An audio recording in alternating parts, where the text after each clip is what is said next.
What's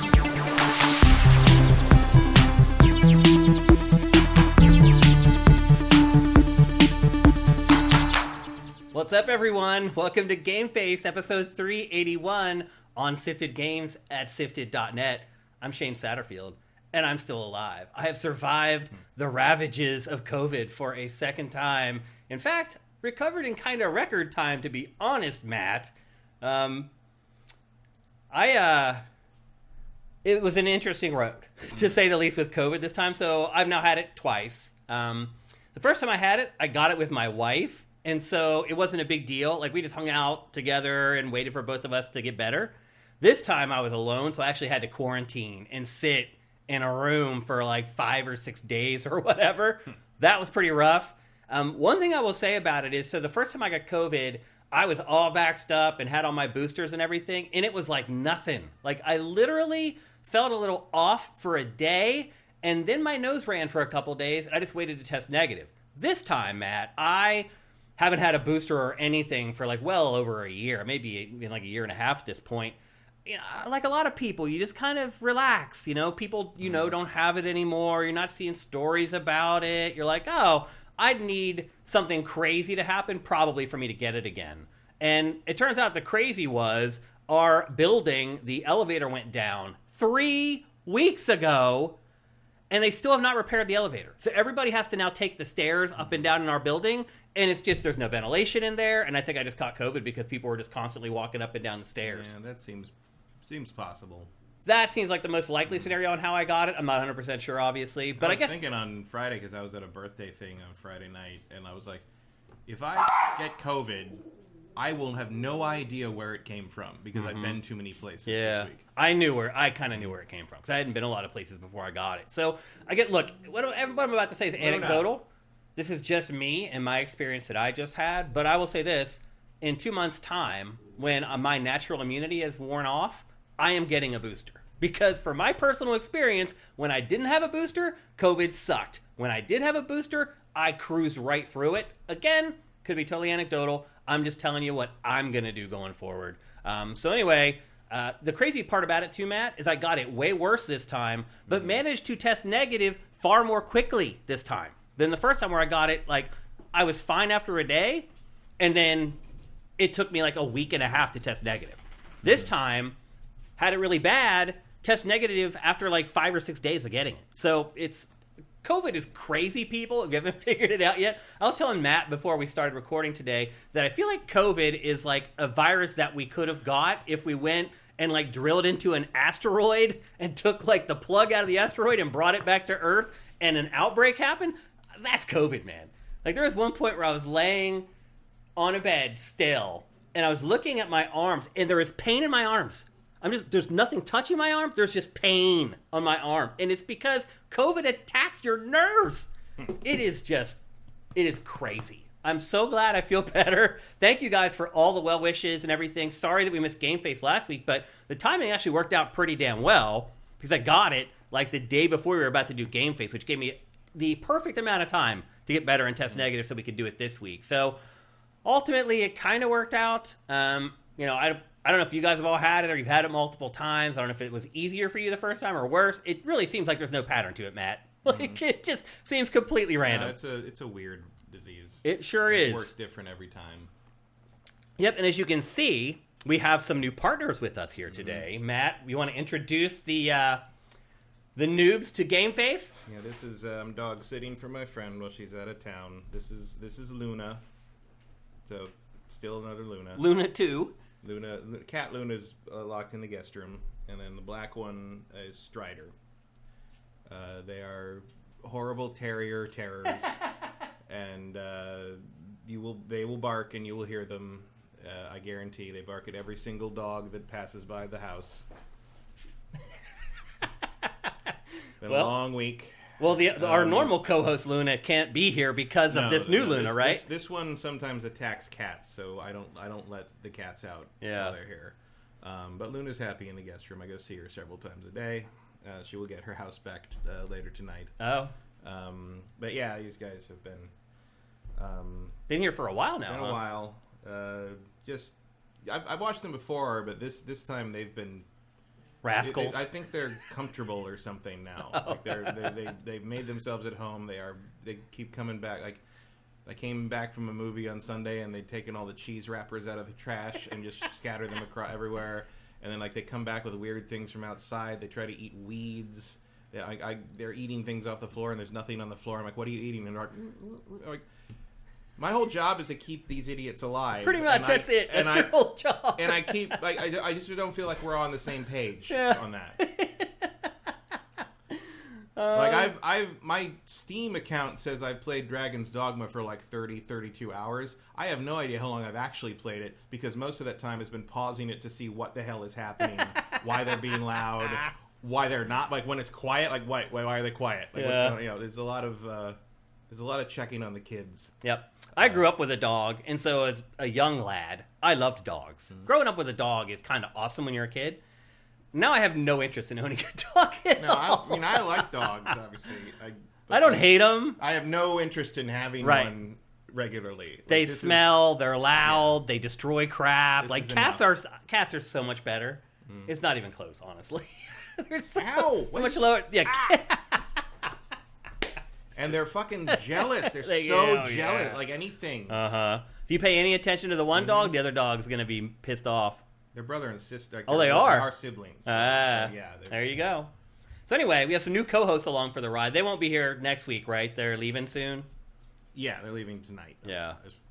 Hopefully. Yeah. I mean, who knows with the way flights work these days. That's true, actually.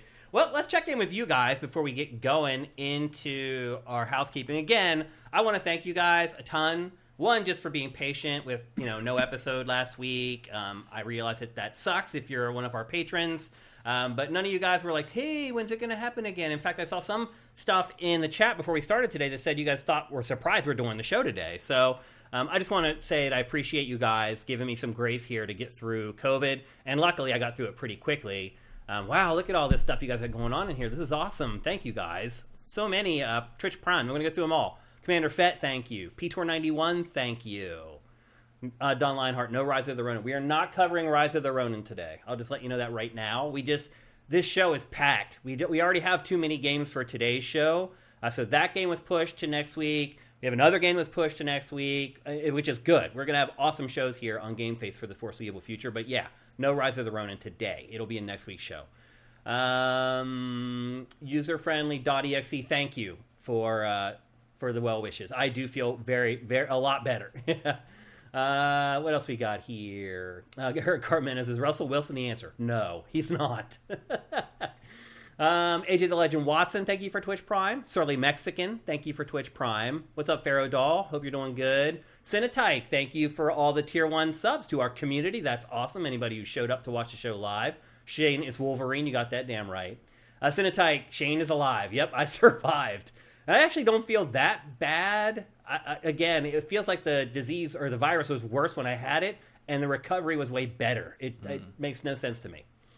Pharaoh Doll says tons of people have it. There's all kinds of stories about outbreaks. I got it. So definitely some people have it out there. Not Cirque, thank you for Twitch Prime. Rafael Michael, hola Chico, Shane looking great. Good to see you're well. Thank you, man. I appreciate that. Although I still feel like I'm looking a little haggard today, but definitely better than I did like 4 or 5 days ago.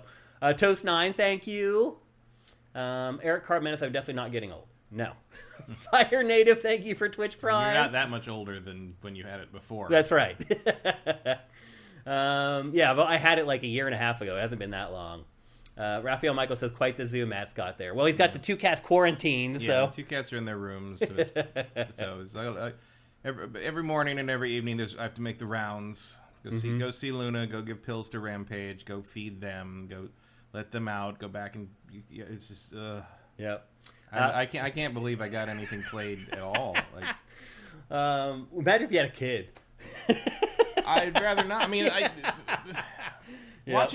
dealing with other people's kids and dealing with other people's dogs makes me feel like I have made the right choices in not having either of those things. Well, one thing I will say, all my friends who have kids, we're getting to the age we have to start thinking about retirement and all that kind of stuff. They're all like scrambling and like freaking out because kids are crazy expensive. Mm-hmm. And a lot of them, their kids are already in college or about to go to college or whatever, and they're like broke. And they're like, wait a minute, I'm supposed to retire in like 15 years or whatever? Am I going to be able to do it? Like, kids are really, really expensive. For sure. One Super Master Gamer, thank you. 56 months you have subscribed with Twitch Prime. Thank you, man. Or girl. That is freaking awesome. I appreciate it. What else we got here? Luke the Gamer, 1. Subscribed at Tier 1. Thank you, man. That's awesome. We appreciate it. Pharaoh says, I look normal. Thank you. I appreciate that. The Retro Modern Gamer got COVID this winter when flying. That's how I got it the first time, flying back from Greece. My wife and I both got it on the plane flying back from Europe last time I had a vacation. Luke the Gamer, you knew me as you gamers from the UK. I totally remember you, man. Holy moly. I realize everybody else may not remember this guy. I do. He was one of our biggest community members at Game Trailers back in the day. I absolutely remember you. Thank you for your support through all these years. Like, that is amazing. I'm glad you found us. We're here every Tuesday at 1 p.m. Pacific, 4 p.m. Eastern. Please come back, man. I totally remember you. Obi-Wan 9000, I intend to sell my son. To retire? Wait till they get old enough so that they have enough value. They've learned some things so that they actually have some value on the trade market. Right. Oh, man, we should be joking about that. But that's funny, Obi-Wan 9000. Fire NATO says 1000%. Best choice I made. No kids, and I love it. AJ the Legend says, yep, 3 grown daughters. Like, if you have kids, man, you know, like, you're probably struggling right now, hoping you can save a bunch of money before you're ready to retire. They're expensive AF. Contano, thank you for Twitch Prime. You guys are just delivering today. There's Luke saying, yep, yeah. It's awesome. It's really awesome when people manage to find me again. Like, I've talked about it many times, Matt. Like, the biggest problem that we had launching Sifted was that I was gone for so long. Being gone for like 2 years is like eternity on the internet. And it's crazy. Like, Luke was one of our biggest supporters, and he's just now finding us.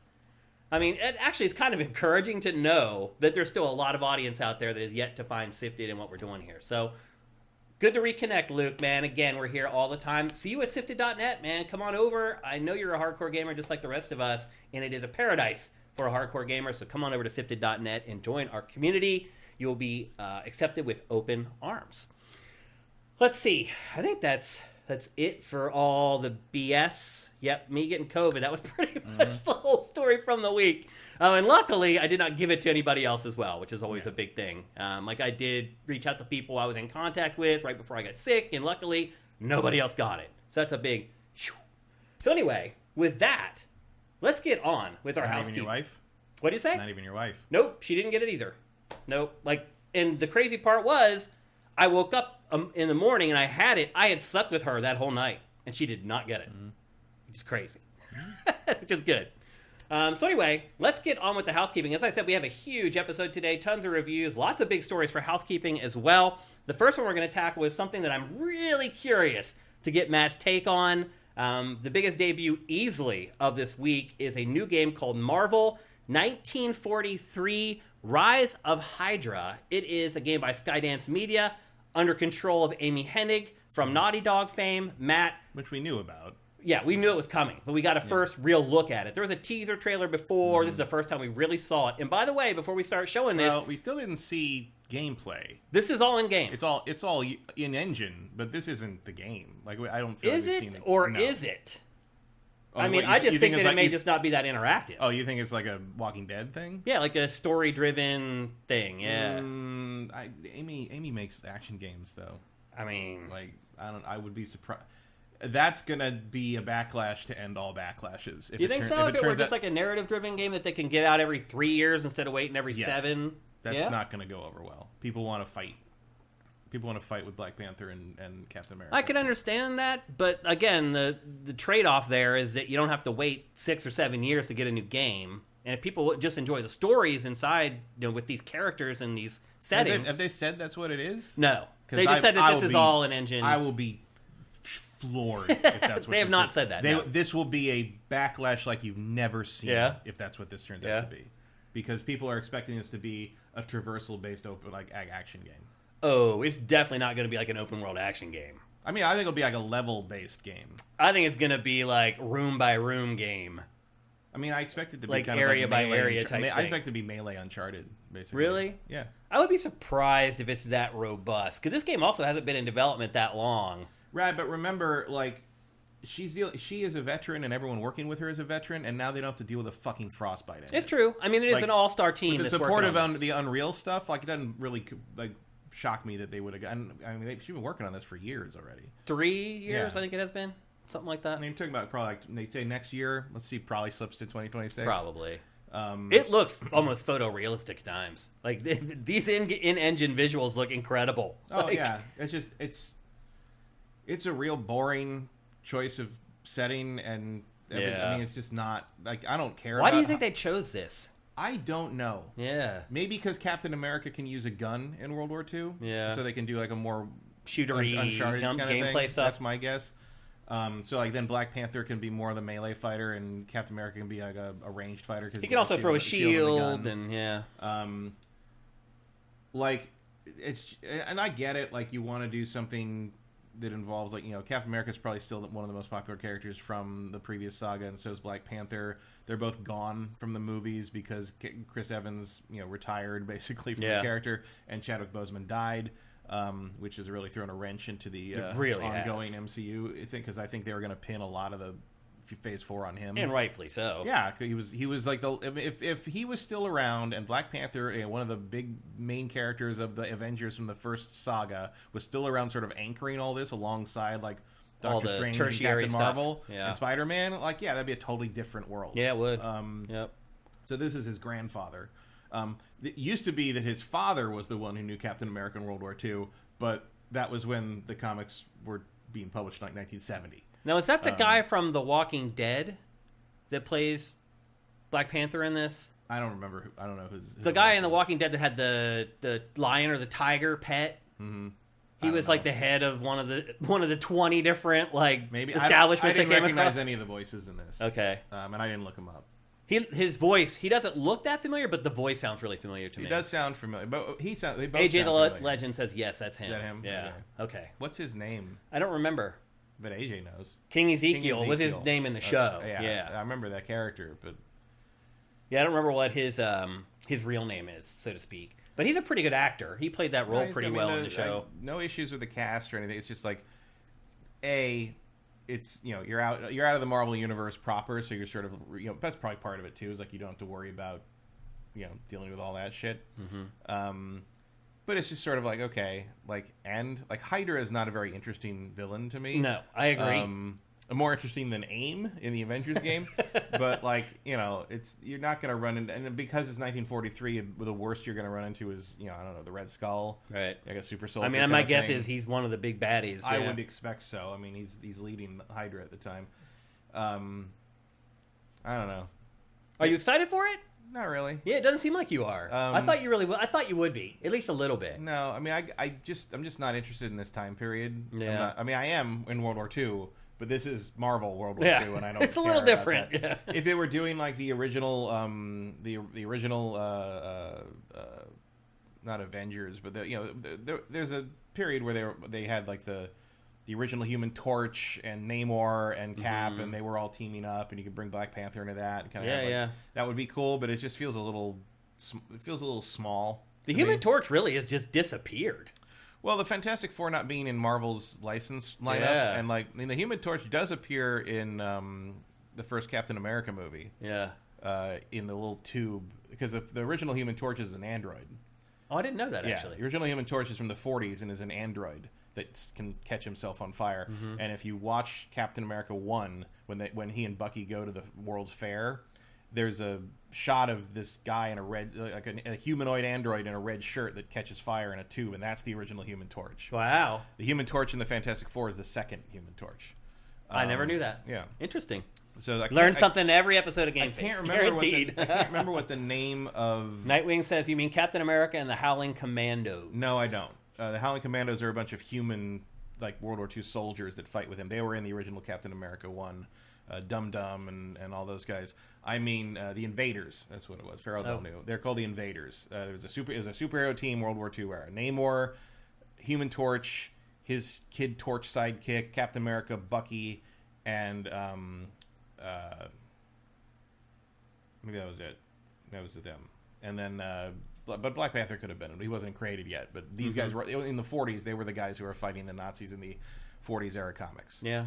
Before Marvel was Marvel, they were still Timely Comics or Atlas at the time. I think my biggest issue with that trailer is where's the Nazis? Yeah, well, Hydra's your stand-in.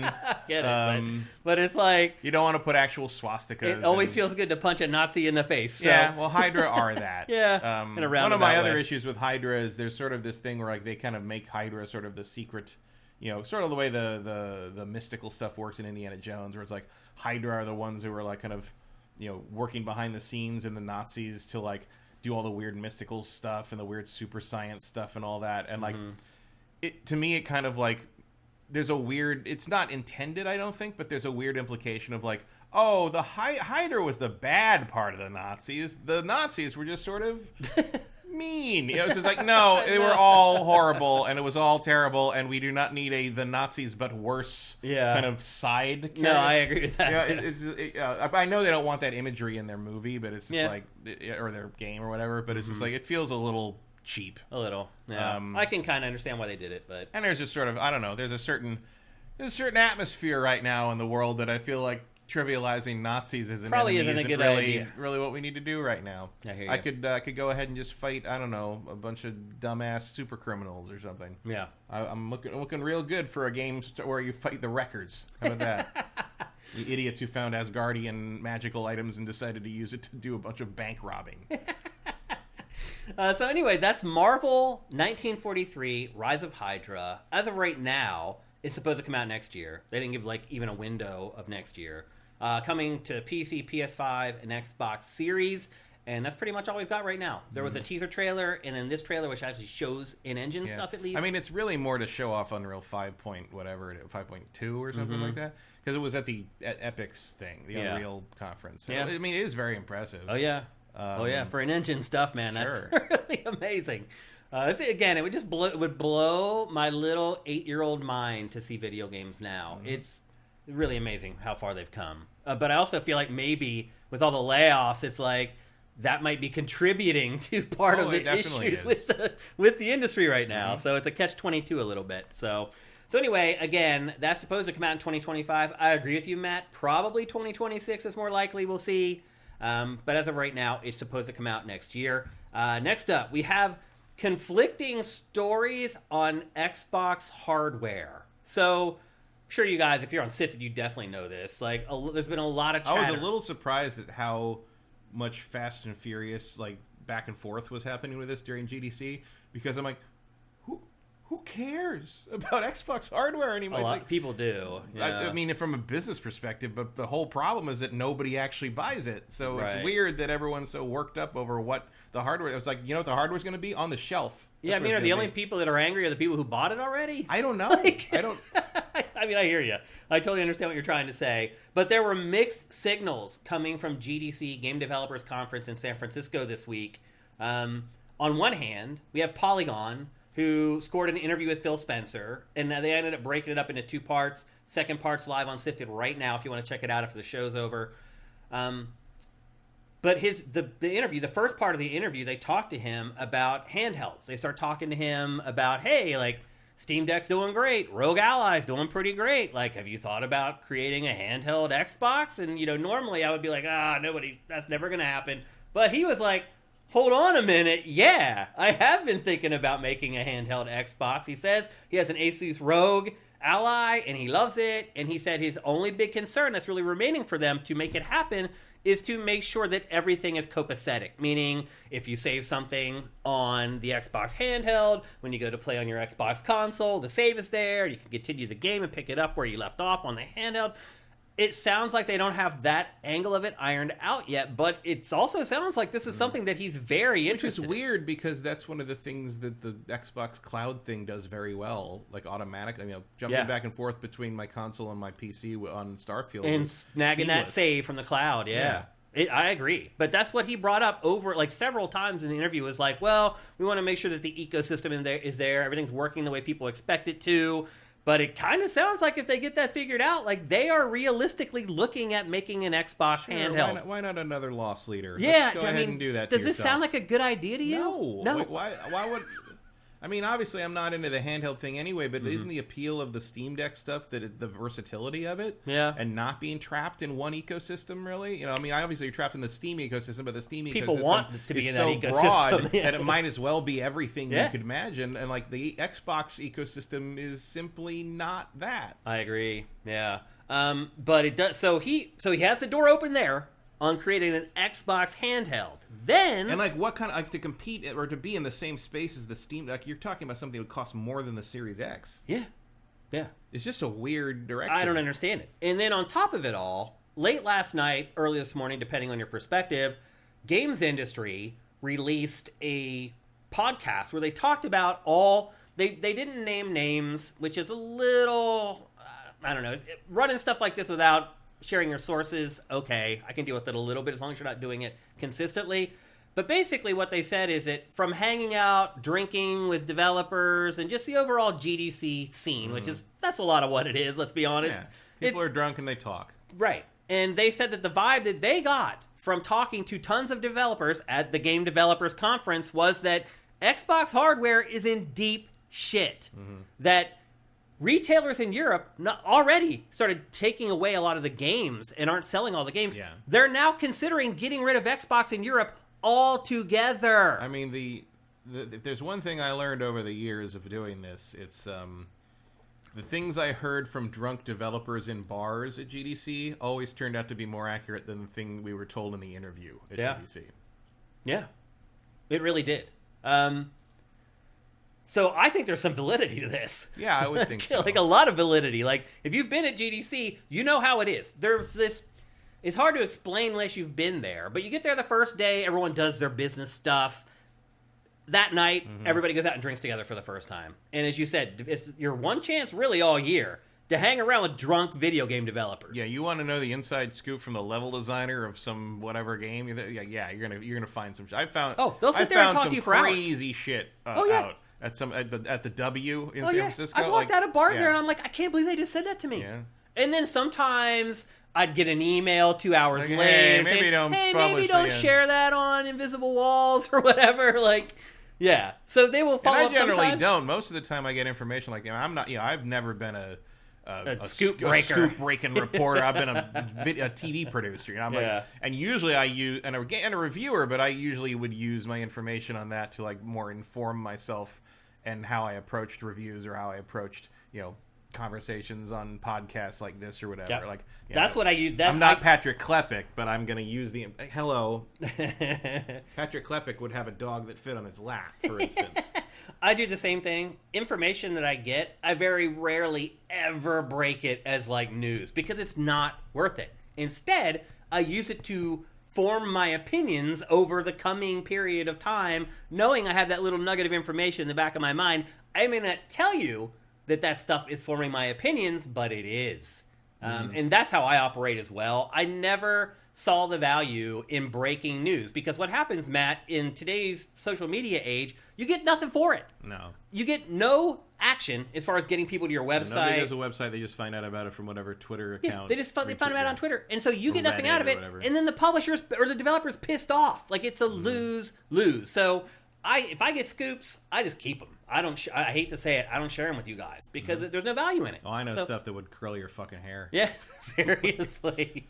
So anyway, that's. Sometimes I'll hint at things. Like, I knew Suicide Squad was a thing for a very long time. Yeah, for a very, very long time. Yeah. And even when people would be like, I'm like, no, I promise. I don't draw a hard line in the sand too often about things like that. But no, I knew. Sometimes even just sharing that people can connect the dots. You connect and figure out who told you that. But that's why I don't say anything. Usually, if I do something like that, it's because more than one or three people have told me. Fair enough. Like that. Yep. So I'm like, if you trace, it's like, okay, everybody's talking about this, so they couldn't trace it back to one person. Yeah. Or it was from like some weird source. It's like Pachter does that sometimes too. It's like, I got told that by a guy who packs meat in a crate over here that happened to get the wrong box and it had this in it. It's like, okay, well you're probably not going to trace that back to anybody, no, right? Definitely not. So anyway, it does look like Xbox is in deep crap, Matt. What's going to happen? I mean, I think they're going to continue to shift into a software-only model. So what happens if they do get wiped out in Europe, and Europe's like, nope, not selling it at retail anymore? Does that matter that much if your business model is Game Pass? Probably not. I mean, it means you're kind of stuck. I mean, that explains why they're working so hard to get Game Pass on PlayStation. Because otherwise, your only presence with Game Pass over there is going to be on PCs, and that's just not a big enough market. Well, they have to license stuff through Ubisoft in Europe because the European Commission was playing hardball with them. So they're like, okay, well, we'll let Ubisoft have the rights to this, and then we'll have... And the funny part is, PlayStation can actually bid with Xbox for the rights for that. It could conceivably outbid Xbox and get the rights to that stuff from Ubisoft. Whether that happens or not, probably not, because there's more value for Microsoft to have that than PlayStation. But if PlayStation was feeling a little salty... Yeah, I don't think PlayStation has the money for that. It doesn't. And I don't think PlayStation Japan would ever put up the money for something like that. Ever. No. PlayStation Japan would be like, you're what? Yeah. Europe? That's a thing? Well, I mean, PlayStation does very well in Europe. Oh, it does. It pretty much dominates But, Europe. like, you're talking about mostly sports at that point. No, you're right. Mostly FIFA, EA Sports FC now. Yeah. So anyway... and those, again, are like... So much of PlayStation's brand is just things that people associate with PlayStation because they've played them on not because they are PlayStation. No, you're right. Yeah. Like Call of Duty. Yeah. Final Fantasy. Yeah. Let's be honest. Although, to be fair, For a long time, Grand Theft Auto. 7, they brought that back to PlayStation only for a time being anyway. Yeah. Yeah. 16. GTA. Rebirth. And Rebirth. All exclusive, yeah. And GTA still is thought of as a PlayStation game, I think. For sure. But stuff like this has an effect outside of the borders of Europe. Because if you're an American and you're hearing that like European retailers may discontinue Xbox and not sell it anymore, I mean, if you're smart, you should listen to that and be like, maybe it's not such a good idea for me to buy an Xbox here in America either. I mean, it's probably fine right now, but I think you should definitely take that information into account when it comes time to buy your next gen system in a few years. Yeah, which... Well, Xbox release another Xbox. It says it will. Yeah, I mean, I don't know, but like maybe the handheld will replace it for that matter. Actually, more of an. That's kind of interesting if they have a Switch instead of like a console. Yeah, if it's just like the Game Pass deck. It's possible. So anyway, lots of crazy stuff going on right now. The Big Smoke 82 says I canceled my Game Pass sub and sold my Series X in November. There's just no games I want, PS5 only for the single-player exclusives, and now they're gone. I'm left with my Switch. I mean, let's be honest. Right now, Nintendo's kind of the only one killing it, really. It's a weird time. It really is. We're in some alternate universe. Those are doldrums here from the... I mean, it's from the delays from 2022 to 2023, and then the fact that 2023 stuff didn't get delayed for the most part. And basically, we got 2 years worth of games in 1 year. Yeah. And nobody who normally would be ready to start putting new stuff out is ready because they weren't able to shift their workflow in 2021, 2022. So yeah, there's going to be a period of but that doesn't seem to have happened to Nintendo. Hardware sales down 30% year over year in February. Now we'll see what Nintendo's second half of the year looks like, especially now that the Switch 2 is because it looks dicey too. Run off to the next. I mean, we know the first 6 months were okay. After that, we don't really know anything. So I think we may be seeing the most first half of the year releases in the Game of the Year candidate nominees in a long ever. time. Yeah. I hear you. So anyway, that's what's going on with Xbox right now. If somebody came up to me and said, "Hey, Shane, should I buy an Xbox?" I mean, that wouldn't really change what I'd tell them much. I would tell them what's happening, but I think right now it wouldn't convince me to tell them not to get one. Well, I wouldn't be telling them to get one anyway. Yeah. So I'd be like, I mean, if people ask me, should I buy a PS5 or an Xbox Series X? I tell them to buy a PS5. Because PlayStation has the most stuff you can't play on the Xbox that you'd want to play. I mean, maybe that'll change once Xbox starts rolling out its exclusives. But they really do seem to be dedicated to putting those on PC and maybe other platforms later anyway. So I don't know. Yep. Like it's a strange time for the Xbox. It is. And yeah, I mean, I'm looking forward to a lot of stuff they got in the pipeline, but I'm also going to be playing those on my computer, not my Xbox. No, you're right. So, well, on the flip side, we did get a little bit of good news from the Xbox camp this week, kind of in passing. It was the anniversary of the Elder Scrolls yesterday, and Microsoft 30 years. Yeah, just decided to mention in passing that right now people are playing the Elder Scrolls 6. it is playable. They have a playable build of the game, which is way further along than I thought the game was going to be right now. I mean, technically, that Wolverine thing that leaked is a playable build too. Yeah, that thing's 5 years. Yeah, out. Look, I'm not saying that this game is coming into. Yeah, don't get your pre-orders. Yeah, in today. I'm just saying it's further along than I thought. I mean, I would expect them to have something playable, especially if they're probably building it off of Starfield and Skyrim Special Edition. I would imagine they have something they can run around and then do that with. I thought this wasn't coming until 2027, 2028. Now I think there's a slight hope for 2026. Oh, not a chance. Really? 2028. You think it's that far 100%, still? 100%. It's kind of crazy that they'd mentioned the something game's like playable. that. It's not anywhere near feature complete. Or they haven't built the world. You can just run. I'm sure it's like some of those early pre-alpha things I played where you just run around and hit things. Mm-hmm. Especially a game like this, like and the expectations of what it needs to be, and in the wake of things like Elden Ring and Dragon's Dogma, and there's another one. I mean, whatever GTA 6 does, like there's going to be some adjustment on the fly, I think, for a lot of open world games, including this one. As soon as we see what Rockstar's come up with.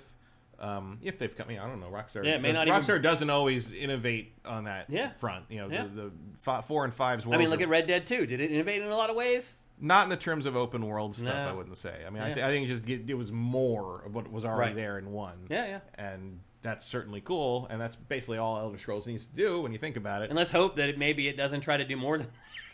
Sometimes if you try to do more, that's when it goes to hell.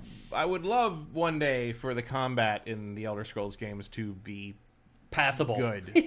Yeah. I agree. I think Skyrim's was passable. Yeah. It's because, especially, go back and play Oblivion. Oh, I know. That's almost unplayable. Yeah. Skyrim was improved. It still wasn't great. Skyrim was fine. But I think they should be more than fine. Yeah. For this franchise, absolutely. Yeah. One time I remember one of my friends who worked on a lot of combat systems at various places and had he was thinking about making a mod for Skyrim because he was a huge Dark Souls fan. Mm-hmm. He was thinking about making a mod for Skyrim that made the combat like Dark Souls. Yeah. And I mentioned that to Todd, and he was like, "Does he want a job?" I'm like, "I'll tell him." And it really came down to even he knows. Oh yeah.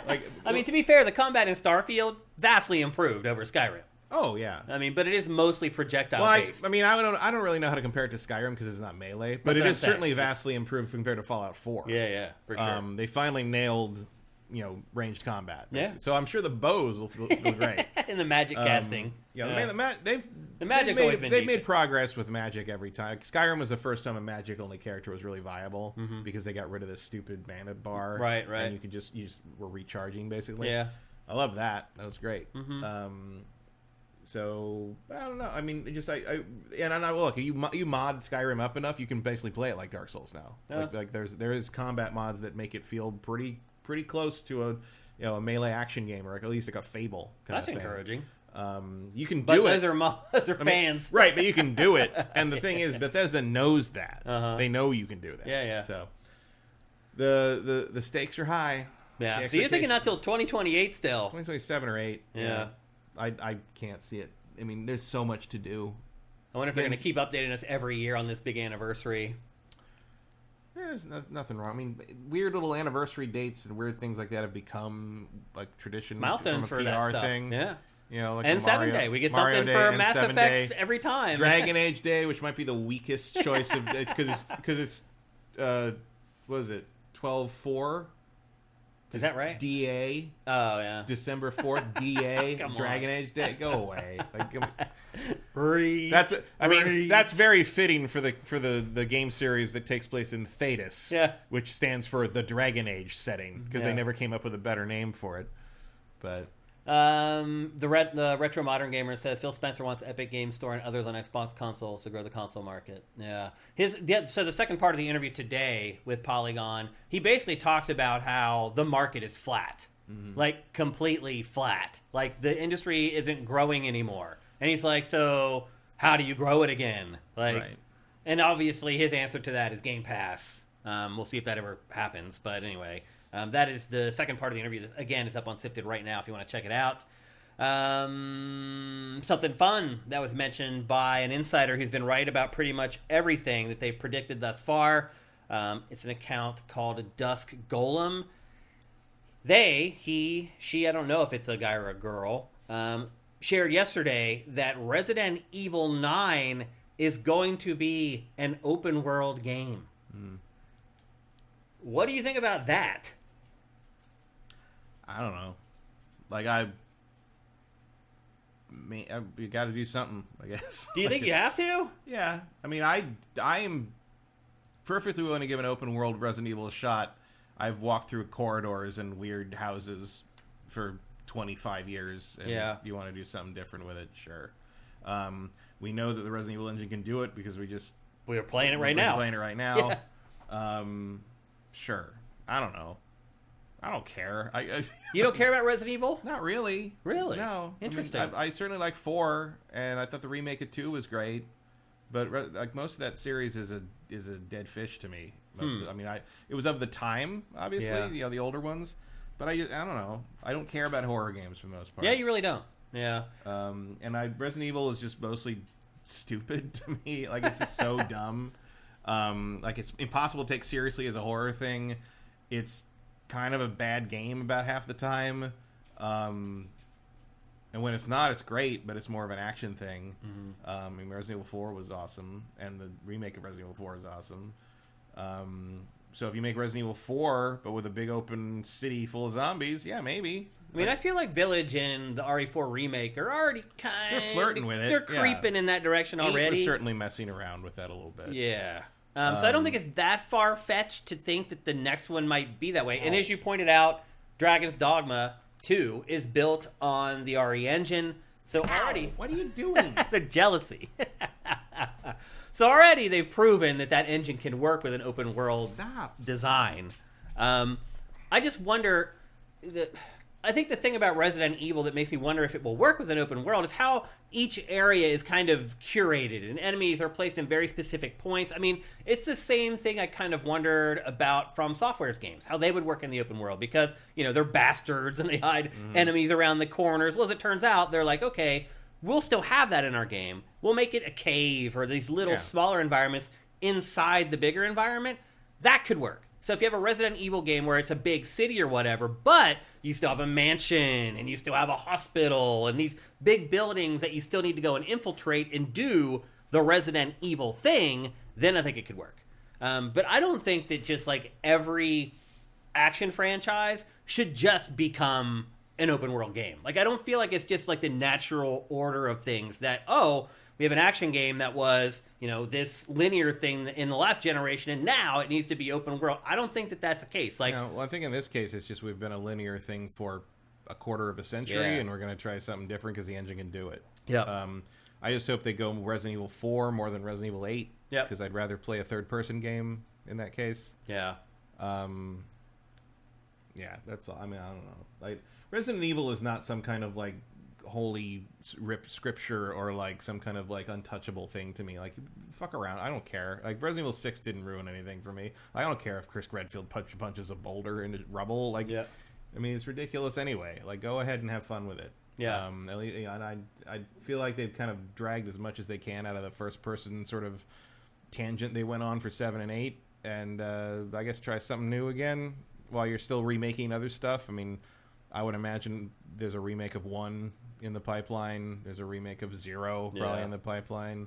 Or Code Veronica. Code Veronica desperemakes needs an update. It bad, So I'm thinking, put like the new experimental stuff with the new number alongside like kind of the remakes of the classics. It's been working so far. The other thing to keep in mind too is that Resident Evil 9 will finish off the Ethan trilogy. I thought 8 already did that. No, that was only the second one with Ethan. Right, but I thought that was kind of the end of him.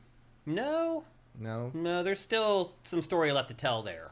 We don't really need to tell that. I don't think. That's why I brought it up. I know a lot of people haven't really had an affinity for Ethan as a character. There's nothing wrong with him. It's just not interesting, and they've like weirdly hovered around the other characters tangentially for years, and it's just like, I don't know, just let me play as fucking Chris or Jill again. Like, who cares? Like, I don't give it. Like, tell Ethan's story as a side quest or something. I don't care. I don't want to play as Ethan anymore. Well, the thing that you said earlier about how I'll play as Ethan in third person. I know they added that in 8, so it's fine. But like, I don't know. Those other than the tall step on me mommy vampire woman, I didn't think much of interest came out of 8.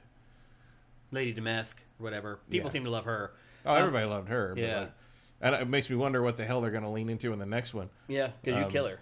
She's dead. Yeah, you can't bring her. I mean, she's a vampire. Anybody can come back. I mean, how many times have you killed Wesker? That's a good point, actually.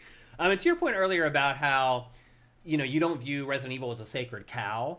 I'll be honest with you, Matt. I don't really look at any franchises that way anymore. That is one thing that has changed for me as someone who has been hardcore into games for like 30, 40 years and been a journalist in the industry for 20 plus years. Like, I don't look at any franchise as like this shining thing on the hill that nobody should touch anymore. I used to.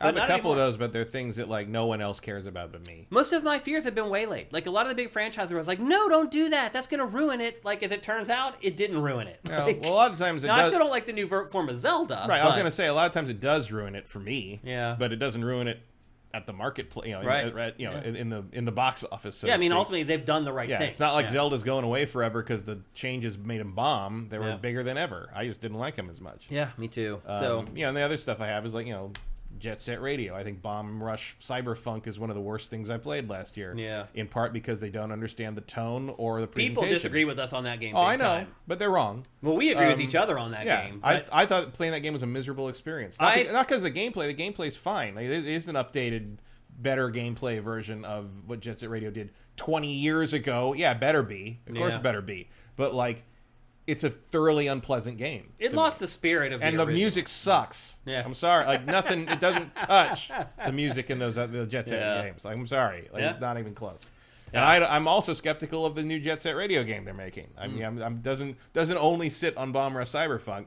I'm saying, like, I don't know if anyone can make another one of those properly. Let's see what you guys are saying about Resident Evil. Obviously, one of the biggest franchises. I can't imagine anything lower stakes in the game industry than making a bad Jet Set Radio game, right? Yeah. No one cares. I'm the only one who cares. Let's see if you guys are saying anything about Resident Evil.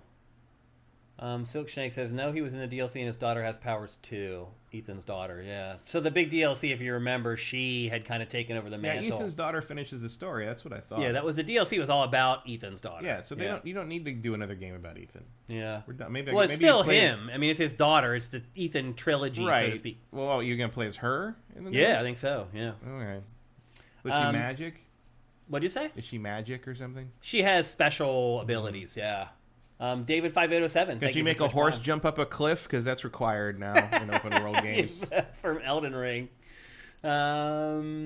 Let's see. Vincent says the question is when will we see it? Early 2025 would make sense. That's also when Monster Hunter Wilds should be coming out.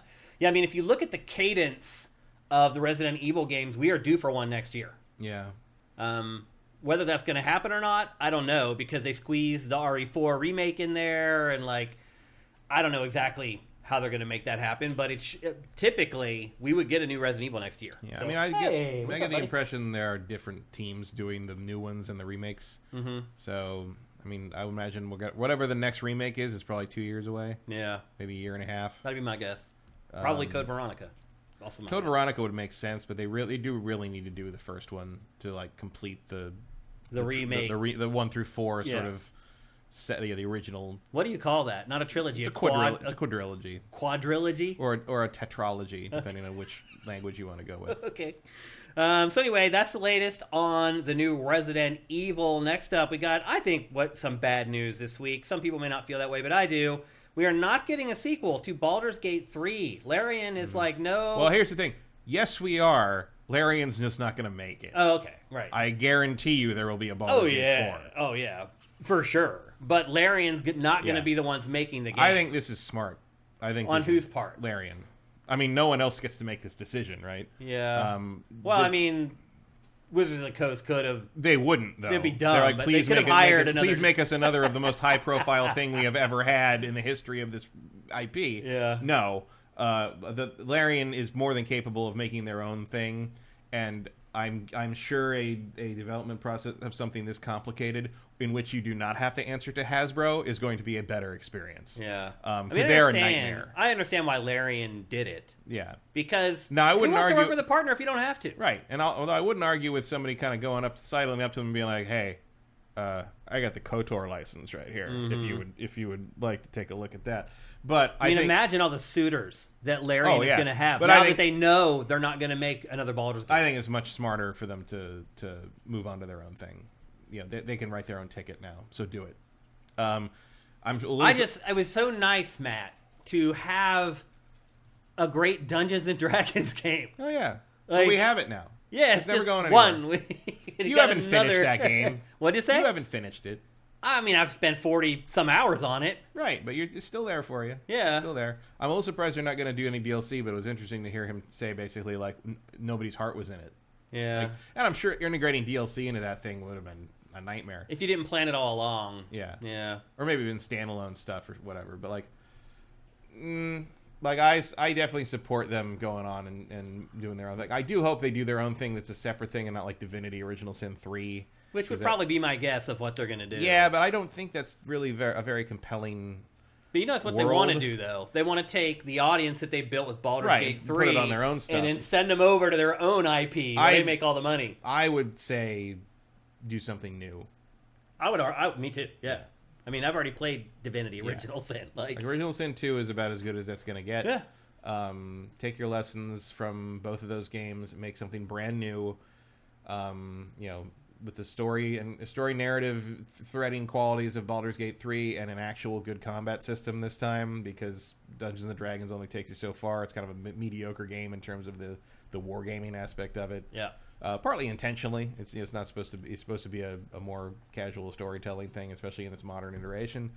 But no, I think a good idea on this for them. I mean, obviously, maybe not so good for Hasbro. It's going to get dirty with Baldur's Gate 4. Oh, yeah. I wonder who's going to be dumb enough to take that on. Because people are going to get pissed. They're going to be like, wait a minute, this isn't the same studio, and there's going to be this, messaging thing. It's going to get messy. There's no way whoever is unfortunate enough to tackle Baldur's Gate 4 is going to turn out something on the level of Baldur's Gate 3. It's pretty much impossible. Good luck. It's a unique. 3 was a unique confluence of a bunch of different factors, including who Larian is and what they've done. And the games that it had already made. Yeah. And you're just never going to be able to duplicate that. Yeah. In part just because you're not going to get 7 years to make it and 2 years of early access to fine tune it. It's crazy that Larian had the money to be able to withstand. Well, they didn't have the money. Hasbro had the money. Yeah, they were getting. I'm still surprised that Hasbro would buck up that much cash. I don't think Hasbro would now, but Hasbro really was trying to capitalize on the D&D boom, and I think now they've sort of realized that there isn't one to be exploited. Just another COVID thing. No, it's a boom. It's still happening, but no one's interested in paying Hasbro for it. Everyone thinks all the modules and everything should be free or fan made or whatever, and they're not wrong in a number of ways. Fan made stuff. The baseline of the system is sort of what people use and build on. That's why for a while Hasbro was trying to set up that thing where you'd have to pay them every time you played D&D and any kind of probably it's they were trying to do licensing fees on Dimension 20 and Critical Role and those things, and they'd have to pay royalties for using, even though they never really mentioned, they don't really use D&D, they don't use the proper names of anything, they just are using the D20 system. And that again, that was backlash on a level that you rarely see. They fundamentally misunderstood the executives. The idiots with MBAs who stepped in and did not understand the product they were trying to sell and decided, we should do this. Much like when Glassdoor, they merged with this other job seeking site that they also acquired, and they just merged the data. So all of a sudden, your Glassdoor, which is an anonymous reviewing your old employer's site, got merged with your data for looking for a new job site. And if you knew enough, you got access to that account, you could see everybody's info. Yeah. And it's so now they know. What dumb fuck with an MBA was just we should merge all our data sets because that's how smart business works. But without understanding what the fuck you were selling. That's a huge mistake. If you're selling peaches, don't turn around and try to tell everybody they're apples. Yeah, that's a good way to put it. So anyway, this is the problem with hiring people out that have business degrees or whatever things, marketing degrees, PR stuff, who have never worked in the field that they're representing. Yeah. That's why the studios and the movies were different when the people who ran the studios were the most successful producers of the previous generation. No, you're right. Because they knew how to make a movie. Yeah. And they knew what people were doing and what they were going through and why they were going through it on those sets. And now you've just got a bunch of people who got nepotized in by their dad knowing somebody. It's an algorithm now, pretty much. Or just had enough money to throw at something until they, created a studio out of sheer force of monetary will, which is how Skydance exists, by the way. Skydance makes pretty good stuff, but they're an exception, they're an exception that proves the rule, basically. Yeah. That's a good and point. We'll see how their first game turns out. Yep. So anyway, to Matt's point, there will be a Baldur's Gate 4. It's just not going to come from Larian, and we can say with probably about 99% positivity that it's not going to be as good. Yeah, that would be a very pleasant surprise if it was better than 3. Don't count on it. I even with someone who has the misgivings for 3, I didn't love 3. Yeah. But I recognize the genius in it. Yeah. And I just don't see any other company pulling that design off. Having that pixie dust. Yep. Next up, we talked, I think it was 3 weeks ago, we were wondering what's going on with Sony Bend. They're up there. They work. I'm always wondering what's going on with Sony Bend every day. Well, they finished Days Gone, and then we heard that maybe one of their other projects was canceled. They did not give the green light to Days Gone 2 this week. Probably wise. Yeah, probably wise. This week we find out that the reason we haven't heard anything is because Sony Bend is working on a live service game. So, yes, Sony Bend has Days fallen. Gone Line, coming soon. That's actually a pretty good title. Do you think that's what it's going to be? No, I'm sure it's some other stupid shooter bullshit. Do you think it'd be smart? I think it might be smarter to make a Days Gone live service game. I think a game where you're running around, kind of take out these hordes like multiplayer and set traps for them. It's there's something there for sure. So maybe they were working on Days Gone too, and they sort of decided to adapt it more into a Division sort of thing. I could see that. Because don't forget, the big hook for the gameplay in this game, as Matt just alluded to, were these zombie herds that came after you. They were the thing that they eventually came after you. Right. It's bizarre to me that they didn't introduce that mechanic for 20 hours. It is weird. Yeah. Which was what they hung their hat on. Yeah, that was the big demo. And I'm just when am I going to do that? I'm passing by. I have to basically run by these guys for half the game, and then all of a sudden, here's how you do it. Okay. Yeah. So they have that tech, and you're right. It is perfect for a live service game. It's just you basically, if it's you herding and managing huge herds of zombies, everybody, for clans or biker gangs, right? It's all kind of there. Yeah, maybe that's what this game should have been. Well, the only issue is that it wasn't very popular. Yeah. And there's a reason. I also think there's a risk of I think people are just tired of zombies. Yeah. I'm tired of zombies. Yeah. There's that new Walking Dead show. We talked about it twice now on today's show, which is crazy. But there's that new one where they bring back Rick and Michonne or whatever, and the reviews for it have been great. They're wow. Walking Dead back in form. Finally, the show has found itself again. I haven't even watched a single episode because I don't care anymore. It was on. Yeah, I don't even care anymore. I checked out of Walking Dead in season 2. Yeah, a lot of people did, and I stuck with it for a long time. When they spent a whole day whole episode trying to get that zombie out of the well on the farm, and they're don't poison the well. Don't break the thing. It's no, there's a corpse in the water. You cannot drink that water anymore. I don't know how else to tell you that. But if we pull the hand off, then we can't drink it. Yeah, it's funny. I also have burnt out on zombies, and I have a feeling a lot of other people feel that way as well. At the very least, you got to do something really interesting and unique with it. Or at least, I guess the horde thing might be, it felt like, what's it called, Dead Island 2 did okay in the sense of very well, just in the sense of how just violently graphic, the zombie killing was. That was different, I guess. I haven't thought of that game in a long time. I hadn't thought of Days Gone for a long time until now. But it's just sort of they do disappear quick. When was the last time you thought about Dying Light 2? Obviously they had that big update a few weeks ago, but I forgot about it. I actually did go back and play. I've gone back and played. They just did a huge update, which apparently improved a bunch of stuff and changed a bunch of things. And I have gone back and played. They're kind of calling it a 2.0 almost. But I do kind of want to go back and see because I did like the game. I just felt like it wasn't fully baked. Yeah. I have gone back and played that since we talked about it here on GameFace. My biggest issue with Days Gone is that everybody in the game is unlikable. Yeah. I don't like the main protagonist. All the antagonists, I've struggled to really... I don't know. I just never resonated with any of the characters in the game. I mean, I desperately wanted like some like choices because I wanted to just let Boozer die. Yeah. I was like, I don't need this. I don't want to save him. Like he's so worried about this asshole. Yeah. And I'm just like, I don't care what happens to I felt Boozer. the same way. And you got me running back and forth between these two places trying to like get the antibiotics from him. So like, I don't give a shit. Let him if die. I take long enough, will I fail this quest? Because I'd love to not have to deal with that guy again for the rest of the game. And then, I mean, he's not even... And also, like... So, I mean, I think it's intentional, but, like, he is crazy. Which one? Your character. Oh, yeah. Like, he's, like, when he talks to himself, and not that talking to yourself's great, but like, he's like, oh, you lost it a long time ago. Yeah. And, like, I'm sure that's intentional, but it doesn't really... It alienates you from him, I think. I mean, I'll be honest with you, Matt. All pop culture does not accurately portray stuff like this. Like, if you were seriously living through crap like this, you would psychotically break. Like, you would be a mess. You wouldn't be able to talk. You would be just a disaster. Like, the fact that people can, like, reason and, like, it's insane. Oh, yeah. And, like... If this stuff really happened... I mean, humans are humans, so we would form little groups and stuff. But, like, when those groups met each other, it would be like chimpanzees going to war. Like, yeah. It would be like, I don't think it would be... I don't think it would be even as...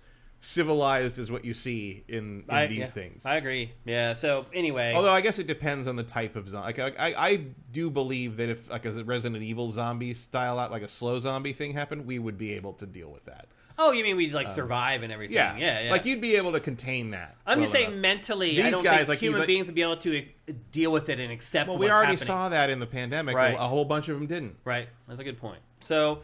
We'll see what Ben's working on. But these guys, like, fast-moving, infected, like, 28 days later, so I think we'd all die. Oh, dude. It would be insane. Not a chance. So anyway, Ben is working on something. I kind of hope it isn't. I don't want to ride with Boozer to Crazy Willies. Leave me alone, game. Like, just that quest title makes me want to turn it off. Yeah. Yep. It's a beautiful setting, though. Yeah. I love Pacific Northwest, rural Oregon. I mean, it's nice that they destroyed their own area, right? Like they're like Sony Ben's like, what if, down the street, like, downtown. We want to set it in Portland? No, fuck that. Like right there, set it at Crazy Willie's, man. So anyway, maybe we'll learn more about that in the not too distant future. But it does sound like Sony Ben has been swept up in PlayStation's push towards live service games. Next up, we were just talking earlier about how there are certain franchises that we've just accepted that are PlayStation franchises. We talked about how Grand Theft Auto used to be that way. We talked about a big franchise that just recently has really been that way with Final Fantasy. But here's the thing. Final Fantasy 16 did not sell as well as Square Enix hoped that it would. Mm-hmm. And I'll be honest with you, I don't think it sold as well as it deserved to sell. Neither's Rebirth. How do we know that? It was the sales to date charts from Japan, although it didn't include digital. But it was like Rebirth is like half of Remake so far. Whoa!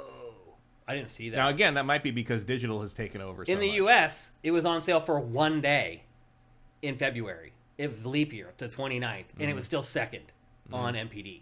So it's done at least pretty well here. Yeah, although that may be more an indicator of how much did not come out in February. That could be as well. But it seems to have sold okay in America, at least. I think it's selling okay by the metrics of things selling right now. Yeah. But, like, it's all down anyway. Yeah, you're right. So. Well, Final Fantasy 16, and also, like, to hear people talk about the Final Fantasy 7 stuff, you'd think it was the biggest game in the world, and it simply is not. Yeah. We knew that, though. We said that before the game came out. It's not, but it's just not pulling in new people. Yeah. It's pulling in some people that played Remake 1. And not all of them. And not all of them. Yeah. Although it's easily a far better game. Like, you should play it. I think tons of people are just waiting for price drops. That could be. They just don't have a reason to jump in at launch. Yeah.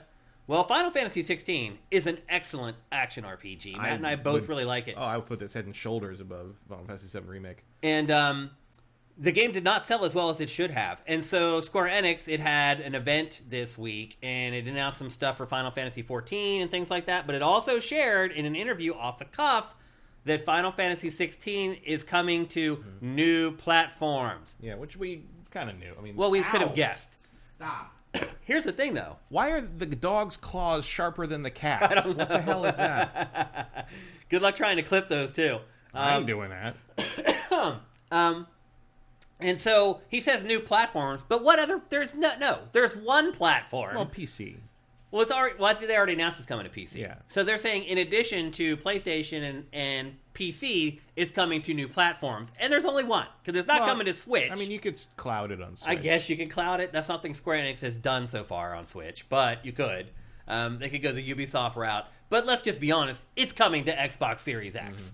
I do wonder what type of a money hat Sony gave Square Enix, and if it ended up being worth it or not to make it exclusive on PlayStation. I don't know. I mean, I'm sure it was all part of the same deal that puts PlayStation or puts Final Fantasy VII's remake stuff on PlayStation. I'm first. sure. Yep.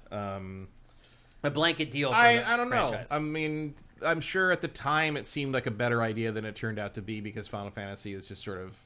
There's sort of that thing. I mean, I do think it's time just for a market reevaluation of Final Fantasy because I have been informed by friends, children, and my own experiences. Final Fantasy is apparently for old people. Oh, really? Which is weird because it does not look like it's made for old people at all. It's written, other than Final Fantasy 16. It's written for 12-year-olds, but it's actually... Here's the thing. I saw friends like 10, 12-year-old kids saying that stuff like Final Fantasy VII was too juvenile for them. Okay. Because they expect writing on the level of something more mature now. Because that's what they've been... You're talking about kids that expect something on the level of what Nickelodeon cartoons look like, and actually those are written... They do not write down to the audience in those. Not since Avatar. Yeah. Really. And basically, like, one kid, she was just like, oh, like those games are for like my dad because he was a kid when that came out and he likes it. And it's like, and she's not wrong. No, like there's not a lot there if you don't already have an investment in the brand, and they've done nothing in the last 10, 15 years to invest younger audiences in that brand. Yeah, that's true. Like Final Fantasy 13 didn't bring anybody in from the cold. I mean, if anything would work, it'd be their mobile games. Yeah, and that just hasn't. In part because they're too fucking expensive. Yeah. Like, they charge for them. Like, I'm sure there's kids that would love Final Fantasy VI just the way I love Final Fantasy VI, but no one wants to pay $30 for a mobile port of a 30-year-old game. Yeah. That's $1 a year. That doesn't make any sense. It's not wine. What are you fucking doing? And generally, those ports are not very good either. That doesn't help things. So. I mean, they fixed it. Like, they did fix Chrono Trigger. Yeah. But it's still, you can't trust them. Yeah. And once you lose the trust of someone for like a port or one of those things, you never get it back, especially for the prices they're charging. It's just ridiculous. I don't think Final Fantasy will ever be a platform exclusive again unless Xbox goes away. No. As long as Xbox exists, I think every Final Fantasy from now on is going to come out day and date on both platforms. Well, I think as long as another platform of the power to handle it exists, they will do it. Yeah, sure. And maybe Nintendo's next console can actually do that, and then it would have... No. Probably not. Let's just go no with that. Although, you never know. I do think there's going to become a scaling back of even the AAA stuff in terms of fidelity, and there's going to be whining about it, but I think in terms of survival, it's going to have to happen just for the franchises, let alone the industry.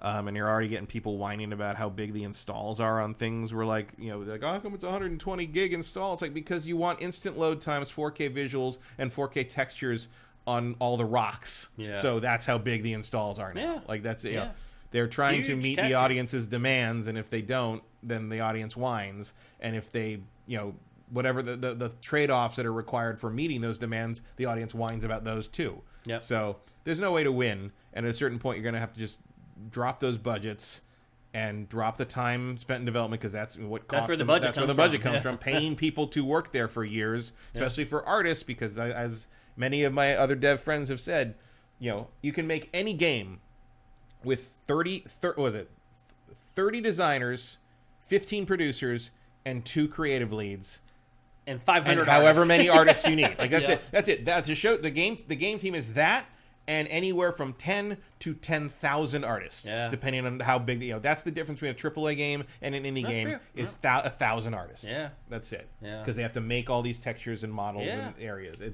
And that's what costs all the money. All the clutter that goes into every room. People go on. I mean, I am not going to defend Star Citizen by any fucking means. But people talk about, well, they made almost $1 billion. Where is that money gone? Paying people into a 3-continent development studio for 12 fucking years. Yeah. That's where the money went. Yeah. Like, that's a lot of money. You got to pay people to live. Yeah.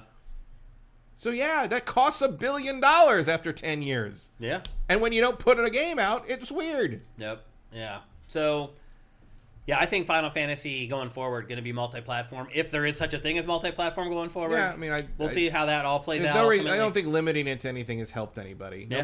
Nobody bought a PlayStation for Final Fantasy 16 or Final Fantasy Rebirth. Although, to be fair, those were kind of the only console exclusives coming out for that console over the last couple of years. Yeah, well, been the Final Fantasy games, so it's kind of saved its ass a little bit. God of War, it's Horizon, is all that. Those were a long time ago. Horizon was like 2 years ago. Yeah, those were. I mean, Horizon was a year after launch. God of War was at launch. Mm-hmm. I mean, that's 4 years ago now almost. Time flies. Spider-Man. They had a decent launch. They had Demon Souls remake and Ratchet. They had about one big one per year. Yeah. Which is not good enough, in my opinion. Well, I mean, people. I think you're long in the tooth on the system in general now. People who wanted it got it, and then when it became available, the last few people that hadn't been able to find one got it, and now that's that. Now they need games to motivate them to buy consoles. So. Well, no, you're done. That's it. Like, it's all downhill from here. I mean, they only have 50 million out right now. Yeah, PS5. I think that's about. They've still got about another 100 million to go to catch PS4. They're never catching PS4. I don't think they will either. PS4 is an anomaly. Although they're still tracking just a little bit ahead of PS4 right now. But again, like, PS4, like, it never had laws like this. Like, a little bit. Like, you'd have 1 year where there are only 3 exclusives. Yeah, like, I think you're still. I don't think it's going to beat PS4, but it's not. You're not going to see the bottom drop out of it or anything. Like, it's because people just associate video games with PlayStation. Nobody knows. They're rollerblades. Nobody knows that Call of Duty is also on Xbox. Like, no, you're right. Most people don't until they were to take it away. Yeah, nobody knows that all these things they play on PlayStation are multi-platform games. They think of them as PlayStation games. Grand Theft Auto 6. Do you think the vast majority of people who buy that game are not going to realize it's on another system? No, you're right. I agree. Yep. They don't even think about the other systems. It's true. Interesting times here in the industry, and it's just trickling down to all these franchises, including Final Fantasy. Next up, a game that a lot of you guys have been tracking. Matt and I are not huge fans of. Stellar Blade, a demo for the game, is coming out on Friday, so just in a few days. We knew this was coming because the demo was accidentally posted about a week and a half ago. Right. Yeah. Some YouTubers saw it, downloaded it, played it, and uploaded it. It's like an hour long almost. So it will be live for everybody on Friday. Well, if you're a PlayStation 5 owner anyway. And again, it's pretty lengthy. We have the whole playthrough of it up on Sifted right now if you want to check it out, if you don't feel like downloading the demo and playing it yourself. But anyway, I know some of you guys are really excited for this game. You guys will get a taste of it for yourselves on Friday. And then our last thing for housekeeping for episode 381. We talked about this in the last episode as well. Toys for Bob very bravely told Microsoft to piss off and was like, hey, I know you bought us, but we don't want to be a part of you guys. Will you let us go? Microsoft very graciously said, sure. And then Toys for... we didn't buy them for you. Yeah. Let's be honest. Right. Well, then Toys for Bob puts out this thing saying, well, we're going to be independent, but we'd also like to work with Microsoft if we can. And we even said on the show, that means to us that they probably already logged down a deal. And as it turns... Why would you say that publicly if you're right? Not and as it turns out, that's exactly what happened. Microsoft has already signed Toys for Bob's new game. We don't know yet if it's going to be a console exclusive. However, I would argue probably smart for it not to be. A lot of that will depend on Microsoft and how much it's investing in the game and how much it cares about exclusives when it comes out in 2 years. Because my guess is that's when it'll finally come out. Any guesses on what kind of a game it might be? Because they did Skylanders, plus they also do all the Crash stuff. Yeah, but they also did Star Control. Right. And they still own Star Control, I think. Yeah. I mean, I really have no idea what they might do next. They did Skylanders. They could do. My guess is, if I had to, if someone held a gun to my head and said, "Guess what? Toys for Bob is going to do," which would be a very weird hostage situation. It sure would. But if that were to happen, I would say that they're going to make their own IP platformer. That would make sense. That'd be my guess. I don't think they're going to go back to the Skylanders toys stuff. No, nobody's going to do that. The toyetic thing is deader than disco, as they say. I think Toys for Bob wants its own IP that it can then move forward with. I think it's either a new IP that is in the platformer space or bringing back Star Control. Yeah. Those two things are sort of your best bets for them. Yeah. So anyway, my guess is we won't hear anything about this until next year. Yeah, at least. Because right now it's probably just all concept and stuff like that. And there's paperwork to sign. Yep. Lots of money to things change to hands. approve, and Lots of money to change hands. Staffing to up. Yeah. So anyway, just a little update on what's going on. I'm sure.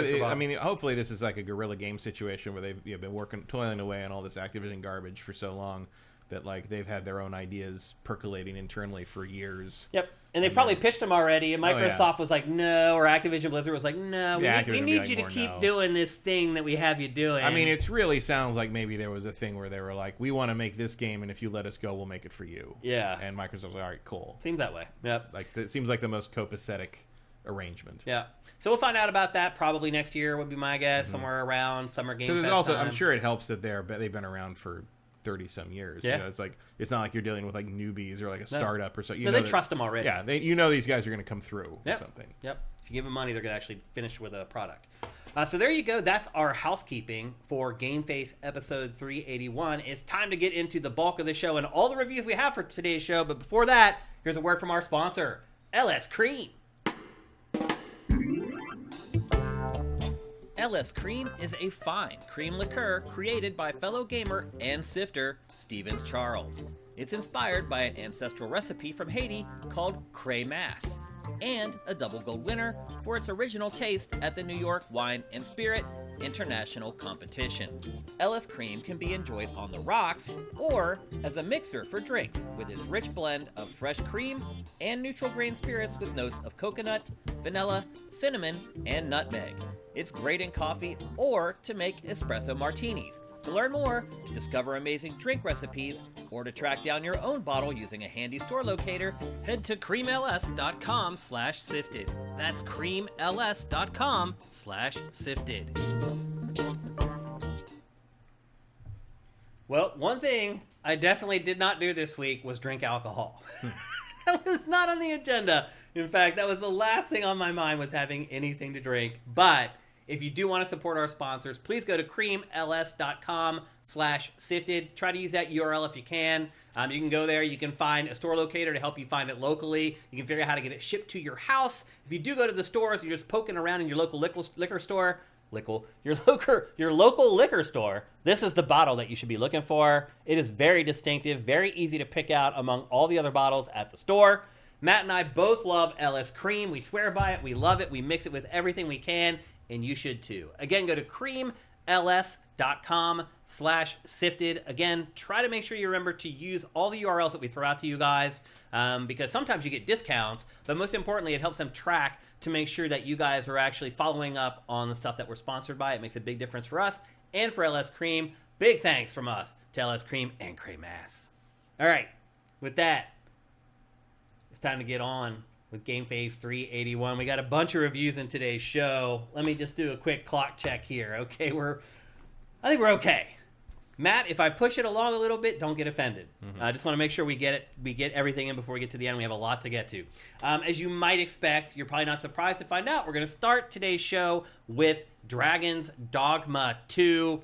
Easily the biggest release of the week. Also, I think it might end up being one of the biggest releases of the year. Yeah. I think you will see this on a lot of the Game of the Year nomination lists. Yeah, did I draft it second on my team? I think second or third. Yeah, up there. And I'll be honest, I was reluctant to draft it. Must have been second because I think I would have taken it. I think it was second, and I was reluctant to take it there. Right now, its Metacritic is sitting around an 8.7. And I would just say that I am pleasantly surprised that it got an 8.7, and I am thankful for that because I personally don't think it deserves an 8.7. I think it deserves a 9. Really? Or higher. Wow. It's one of the best games I've played in years. Wow. Okay. Well, here we have a difference of opinion here on GameFace. Well, you ran into a very specific situation. Yeah, and maybe I should just explain what happened to me right now, because it made me quit playing the game. So, I was about 5-6 hours into Dragon's Dogma 2, and probably the other thing we should talk about right off the top, and let me get some B-roll rolling here as well. Probably the first thing we should talk about over the top is that the save system in this game is unlike, I wouldn't say it's unlike anything, but it's unlike most games today. It is pretty much the save system from the first game, The entire game is pretty much the game from the first game. Right. Well, not like the system. A lot of the systems are very similar. It's an evolution of what was very. It's way more similar than I thought it would roughly be. Sketched in the first game, and now everything kind of works. Yeah. But yeah, it's basically like because they want you to feel like when you leave town, you're in danger. Yeah, and you are. You absolutely sort are. of like at night. In particular, you never lose anything if you die. Mm-hmm. Except it's time. not like Dark Souls where you drop it and you have to go back and pick it up or anything. But you're just gonna have to if all you're gonna have to fight your way, not even fight because you'll die. You gotta sneak your way back to town or something because you're not gonna make it too far without allies. So there's two kinds of saves in this. There's the auto saves and manual saves that you can save whenever you want, and then when you rest at an inn, you get a save there as well. Mm-hmm. Now. Generally, that's fine because I don't understand what the inn saves are for.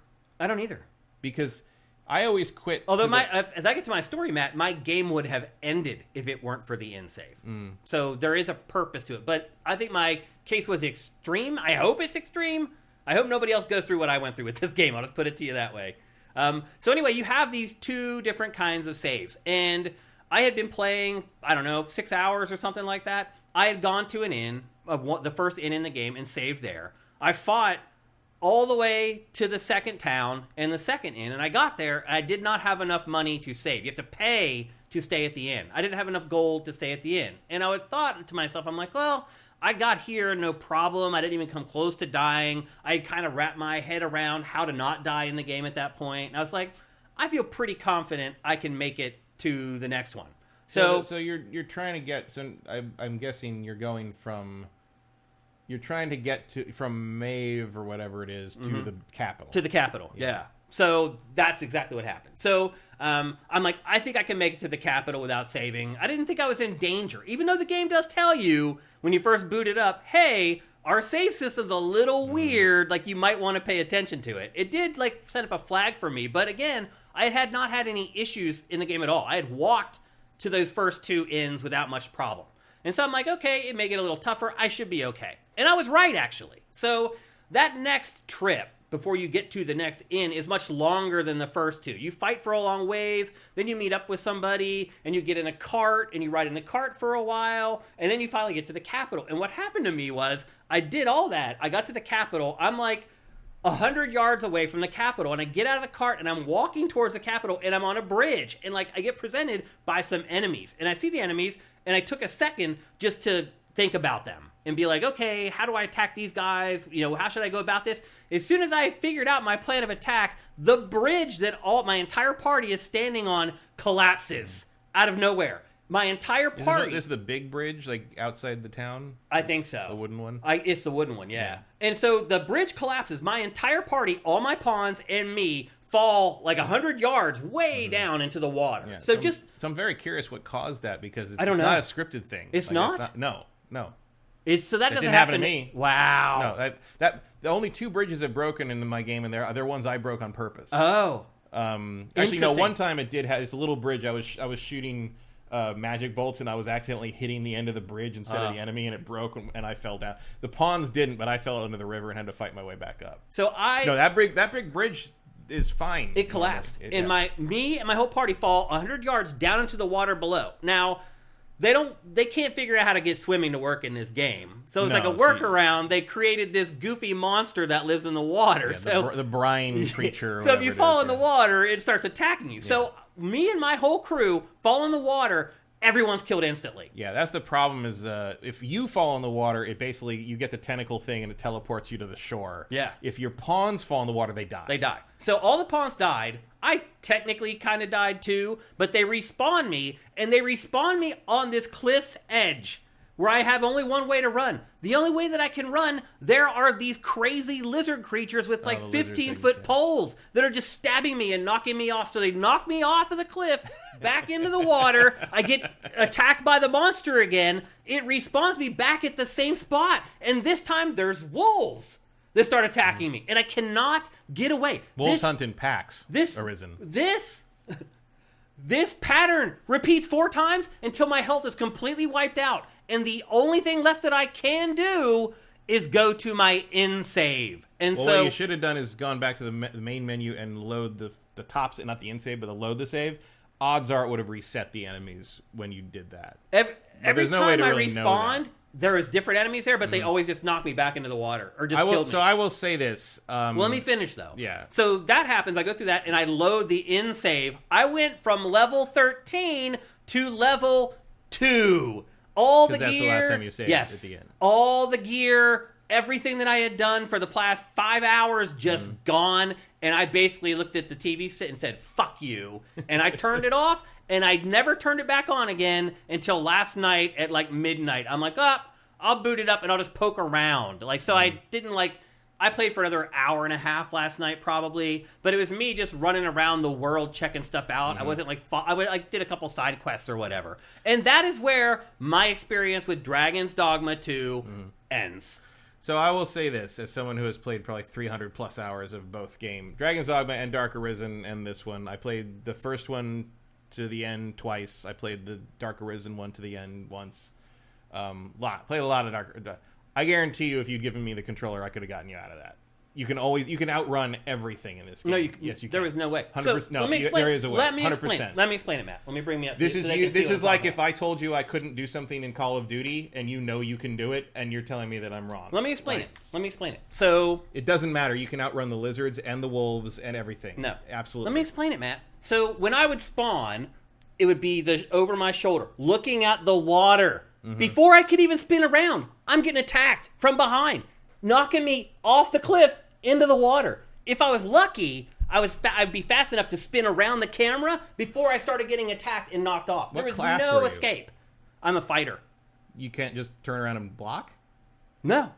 There's three of them. Well, I could. I don't know if I could block 3 at a time. If there's 3 dudes with poles attacking me off time, if I block one, the other 2 are going to get me. Well, so what I would do in that situation is I would instantly be running to one side. I tried. I tried everything, man. I could not get out of the loop. There was 3 dudes with poles, but then when it was the wolves, there were 8 wolves. Right. The wolves are actually harder to get away from than the lizards, usually. But they were hitting me with the poles and knocking me into the water. Right, but you just got to get around. I don't know. I couldn't. I tried everything, dude. I tried. I had 5 chances to do it before it finally wiped out all my health. There was nothing I could do, man. I've been playing games for 40 years. There's nothing I could do. 300 hours of Dragon's Dogma, I guarantee you I could have gotten you out of it. Anyway, well, somebody who hasn't played Dragon's Dogma for 300 hours was fucked. I was fucked. If it was you and you didn't play 300 hours, you would have been fucked too. So that's what happened, and I said fuck you to Dragon's Dogma 2 and never played it again. That's unfortunate because one of the best games ever made. I'm glad that I knew you were going to keep playing. If I didn't have you, I probably would have kept playing. But I also had realized at this point... I was relieved because it meant I didn't have to play so much Rise of the Ronin. Right. But it actually worked out. But, well, no, it didn't, because now we got to talk about it next week, so I do have to play more Rise of the Ronin, so it didn't benefit me at all. You don't have to. Here's the thing, though. In those 6 hours... There's a sneak preview of what I think of Rise of the Ronin, by the way. Here's the thing, though. In the 6 hours that I played it, I get it. It's not for me. I can see already. It's another one of those mean-ass games that fucks you over, and, either you're patient enough to deal with it or you're not. It really isn't, though. Not in the way Dark Souls is. If you read any of the reviews, that's what every review says. The strapline for every review for this game is only for the patient. It's a great game, but you need to be patient. And we gotta be patient. I looked at this, and I was think that's wrong. I could be doing anything. I have 5,000 records that I'm trying to digitize right now. And I'm like, fuck this game. I'm going to go digitize some fucking records. It's a better use of my time. I understand other people like these types of games. I don't. I never have. I don't think I'm ever gonna. Well, that's kind of the thing, though, is there is no type of this game. Dragon's Dogma is its own thing. It reminds me of Dark Souls and the From Software games. It reminded me of Elden Ring. There is some Elden. It's easier. There is some Elden Ring element to it. I don't know how. I assume Elden Ring came out long ago enough that they inspired some things. A little things, yeah. Certainly the way the vistas work. Part of that's just the engine. Part of it's the fact that they're dealing with modern tech and not when Dragon's Dogma 1 was made, was the 360. The ability to get up and see everything, the pawns are constantly telling you to climb the statues, to look around at things like that, is clearly inspired by things like that. But in terms of, when you die, you just get respawned sort of nearby. Yeah, I hadn't had any problem with it until that particular instance. Well, so were you just restarting from like when you get it's like the thing, well, oh, you failed, do you want to load this or load the in or go back to the title I would screen? just load my latest save or whatever. So I would, for future reference, if anyone runs into that, I would definitely go back to the title screen and load the save from there in hopes that it resets the world a little bit, because sometimes it does. I did do that. That is not guaranteed. It had already copied over my save, like the autosave. What, the in? Mm-hmm. No, never load the in. What I mean is never load the in. Ever. No, I did that at first. Like, I tried to load my manual save. It had copied over my manual save with me back at the end. That will only happen if you load the in save first. Maybe I did do that. I can't remember. I tried everything. Yeah. But I'm like, I didn't know a lot about how the save system works. I'd only used it once. I don't really know what the point of the in save is. I don't either. Well, I mean, the latest, because you have when you load up the main menu, there's load latest save and load last in save. Mm-hmm. And the latest save, even if you, and this happens to me all the time, I stay at the in if I know I'm gonna end the game session, I stay at the in, and then I quit to the menu, save and quit to menu. So my last save is always that your last save is always going to be ahead of your last in save. And I think the in save exists, and this is a real clunky way to do this.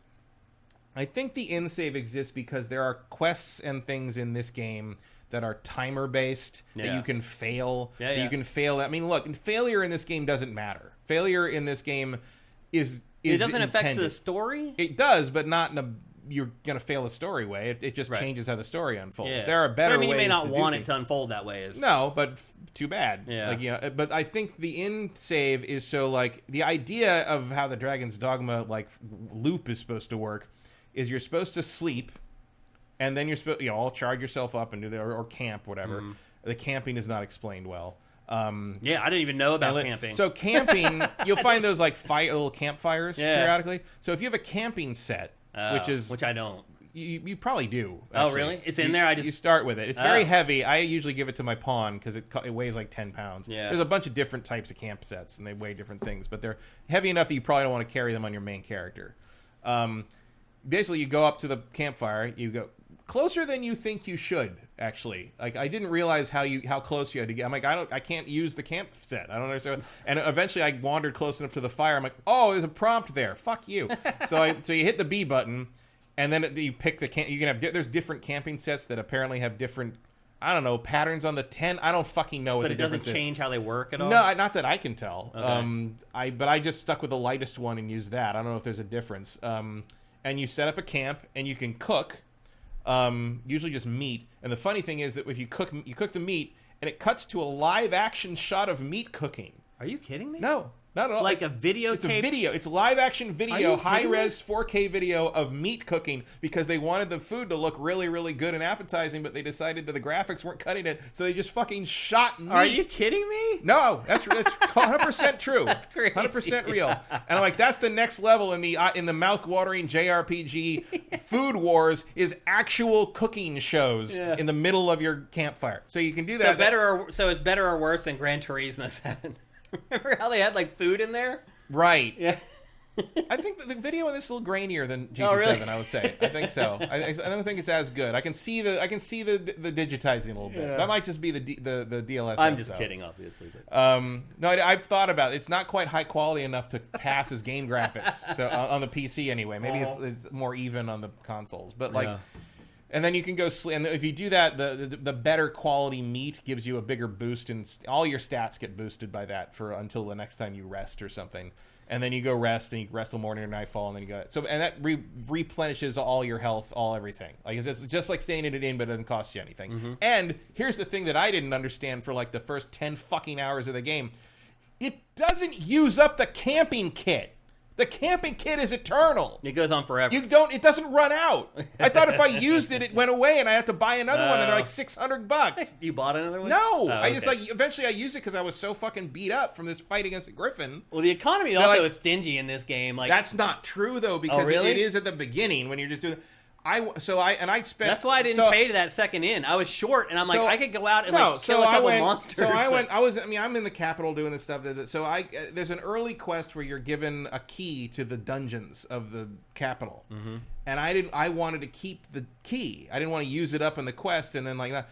So I wanted to go. There was a rumor I'd heard from one of the other NPCs that said, like, I heard way off in the checkpoint to the west, there's someone who can counterfeit things. And that was a thing in the first game. You could counterfeit just about anything with these forgery guys. So I'm like, I'm going to go west until I find this checkpoint place and counterfeit the key so I can keep a key to the dungeon just in case I need it. Because if you get captured or arrested, you can then just get out of the dungeon, right? That was a thing in the first game too. So I spent all the money I had basically on upgrading my gear and getting the best gear I could have and all that stuff. So we're doing pretty good. That's what I had done too, which is why I was so devastated when I lost it all. So we're doing pretty good. We didn't lose anything. Item-wise. Well, yeah, I did. When I went back to level 2. But dying doesn't lose you that. No. Yeah. Like the in-save. In my particular situation, I lost everything. But what I'm saying is what you had is nothing. Well, yeah, it was crappy. I had played the first I upgraded armor everything, and I started wandering west, kind of trying to weasel my way towards that direction. We fought endless numbers of things, and all this crazy, like, weird side quests popped up, and all this other weird loot things, and we got ambushed. Like, there were, like, orcs or goblins painted up like fucking Viet Cong, like guys in green camouflage paint that jump out of the grass at you like a foot away, and like eventually I'm like, they're not cheating, like they're really there. You just don't see them. They're just they're camouflaged. It's very well done. Finally, I get to the place. I get to the checkpoint place. I get to the forgery place. I put in the forgery for the key. I come back in a few days. So I just did side quests in that town for a while. I was done with the key. I got the key, and I made my way back to the capital. This takes like 5 hours. By the way, it's a long trip. Yeah. Which I really enjoy. I really enjoy the wandering through the countryside and like kind of the exploration and like God knows what the hell's around the next corner thing that this game has. Yeah. It is that way. And I get back to the capital, and I realize that this other quest I had that I assume is going to end in me being able to buy a house has matured, and I can go do the end of it. And I'm like, I wonder if I can afford the house. And I haven't looked at my gold in like since you got your hours since I left. Yeah. Right. I have 78,000 gold from this one trip there and back. That's not happened. Gold is for me. That's because it's not. Gold is not that plentiful in that first until you get down to that first trip to the capital and then start spending. And then the quest I completed in the process of doing that paid me 11,000. Wow. Like I didn't get there. The money is not a problem after a while. It was for me early. I needed like an extra 600 gold, and I was like, the other thing, I'd have to go kill like 10 dudes. 600 gold I wouldn't even pick up anymore. It's just like that's what does the difference for me in not making the save at the end, though. Yeah, and that coupled with the fact that I had faced no resistance really at that point. Yeah, well, the save at the end is they are very expensive, and eventually you realize I think the first house you buy is 20,000. So that's staying at the end is like 1,500 gold. 2,000. It's 1,000. It's 1,000 in the first place, 1,500 in the next. 2,000 in the next, and 1,000 in smaller towns and 1,500 in larger towns. Yeah. The other thing I learned going to the checkpoint thing, that map is huge. It is huge because this game is huge because the checkpoint is like halfway across. Yeah. It's another nation on the other side of the map of this game. Look, I'm not surprised that you love this game. That it's one of your favorite games ever. Like while I was playing it, I'm like, I know Matt's gonna love this game, but you should not be surprised that I did not like it. I love Dragon's Dogma 1, but this is like if Dragon's Dogma 1 worked properly, like I use 3 guides when I go through Dragon's Dogma 1 because you got to remember this quest will disappear if you don't do this first. No, it does. This one has remedied a lot of that, but it is still intensely weird. It is I don't mean like the subject matter isn't weird. Like the subject matter is just standard high fantasy stuff. The way they go about all of this in terms of game systems and how it all works and explaining things. It's bizarre. Like it's like they don't really understand. It's obtuse in a lot of ways. Like, but there's like weird. I mean, but the appeal of it is just how fucking weird everything. It is very weird. Yeah. At one point, like I was like doing, my wizard can hover a little bit. She can float, and so I use that. If I jump off a high thing, I hover at the last second, and then I drop like a foot so I don't get hurt when I drop it. Last night I jumped off this we'd done this thing, and I needed to jump down into this fight where like the guy we were escorting was being attacked by goblins, so I jumped off the thing because we'd gone up this top thing to get to a chest. Yeah. And I jumped off and I hovered briefly and dropped to the ground, and the instant I touched the ground, my pawn just face plants on the ground because she jumped off with me, but she can't hover. Right. So and I'm just like, okay. That's one thing you realize very quickly in this game is that the pawns are just disposable. It's like, well, obviously for me, I lost my whole crew in like one weird moment, but still, it's like one thing I had to learn to get over very quickly was being protective of the pawns because the pawns don't level up. So eventually, you're going to have to swap them out for pawns that are of a higher level, or they're not going to be viable inside the game. You can swap them for their own selves, like a higher level version of themselves. Yeah, well, because like if the player you got them from is still playing. Oh right. You know, because every time you save at the inn, the other thing the inn does is it updates your pawn. Yeah. So or tells you what people have been using your pawn. Yeah, they come back with which stuff. Which is kind of really kind of cool. Yeah. So like. Basically, you can favorite the pawns, you know, favorite the ones you like, and I've done that with several because there's a certain skill set I prefer, and there's certain and there's certain skill sets I don't want, like because they all have demeanors now. They have like it's like a straightforward. There's one called industrious or laborious. It's something, and they just fucking take shit out of your inventory and craft with it. Like I was like running around, and all of a sudden, they kept making the new pawn kept making healing potions, and I'm like, where are you making healing? I'm looking, and all my fucking greenwarish is gone. Well, the pawns now are like sick, and they're like spreading this virus around inside the game. Yeah, they can get this dragon sickness that can lead to like murdering the entire town you're in, murdering you. And like there have been reports of pawns murdering their character. Yeah. But the big thing that like somebody went to sleep in the capital and woke up and everyone was dead. Mm-hmm. And then there's a quest that opens for that where you have to get like it's called like an eternal or a grand wake stone or something that you can then use to bring everybody in the town back to life, because until then the main quest is dead because the people you have to talk to do the main quest are dead. Yeah. So it's a planned thing, but yeah, if you have a pawn that you've picked up and their eyes are glowing red, get them killed or remove them from your party immediately. Yeah. Or you're going to have a side quest you would prefer not to have to do. Yeah. But side quests in this are cool. I really liked them. I liked how some of them are timed, and if you don't do them in time, they're gone. Yeah. So it creates a little bit of a sense of urgency as you kind of figure out like how you're plotting your way through the different quests that you have open at a given time. The story in this, and I should just say, like, the first Dragon's Dogma, I played 10 hours of it maybe before I kind of burn out on it. I wasn't reviewing it for game trailers. Miguel Lopez was. And so I knew I didn't have to play that much. And so some of this stuff is familiar to me. Some of it's not. Some of the stuff that you're talking about, because I didn't make it that far in the first one either. But the plot in this, from what I remember, is pretty much identical to the first one. You're the chosen one, the arisen. Mm-hmm. You can see, like, when you saw my character creator, like, your heart is plucked out of your body by a dragon, and you have to basically slay the dragon to get your heart back, but you're the chosen one who's supposed to lead the kingdom against this dragon invasion. And well, there's different in this one in that there's an imposter arisen. Right. And so you kind of got to prove yourself, and you're sort of working in a conspiracy to, like, overthrow the imposter because the queen regent wants to keep her power, and so she set up like her son or something as a fake arisen, but her older son is actually like on your side because he knows that like his mom is a jerk. So that's sort of, there's a little Game of Thrones to it, I guess. Yeah, like they're trying to make it feel like a little wheeling and dealing. Then you have to go to a masquerade ball and all these things. I found the plot and the character to be pretty boring and drab. I mean, to make it better, but based on not real. I don't think so. I mean, maybe, but I haven't done a lot of main quest stuff just because I've been running around doing side things and just exploring because that's how I am. That's kind of what also seems like the game kind of encourages. It's the story is just an excuse, a peg to hang the whole game on to like go. Yeah, around it doesn't really drive the around. game. Yeah. No, like and it's like the boss. There are boss things that happen. Obviously, you just kind of stumble across them. But you kind of find that and like I was trying to find this lost kid who was supposed to be. They're like, oh, he grows flowers in the flower bed in the outskirts of town. Of course, it turned out where he was, and like wolves kidnapped him. I'm like, wolves kidnapped him with their opposable thumbs. No, they grabbed him and dragged him, ran away with him, and I'm like, that's not kidnapping. They ate him. Like, well, that is something that happens in this game a lot. Yeah, is the wolves enemies drag you around. Wolves will drag you around. Enemies will the harpies will pick you up and eat drop you. Like, that is one thing I thought was cool about this game that's different from almost anything else. Is how much interaction there is between your characters and the enemies, and the enemies and you. Like being able to topple an enemy and knock him down and then unload on him. That's and all stuff that isn't really. And there's games. Things like one of the fun things about the pawns is the pawns will learn, and they're much better in this game than they were in the first one. They learn strategies and they learn how things work by watching other players.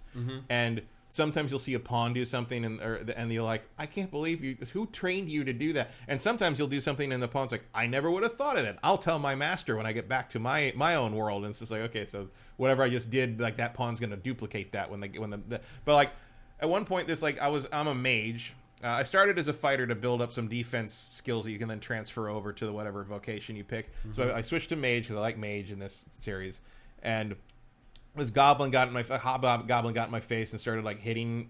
I couldn't get rid of him because I can't defend. I'm a mage, and I called for help. The D-pad can command the pawns vaguely, and my fighter pawn, who was from another player, just like some random player.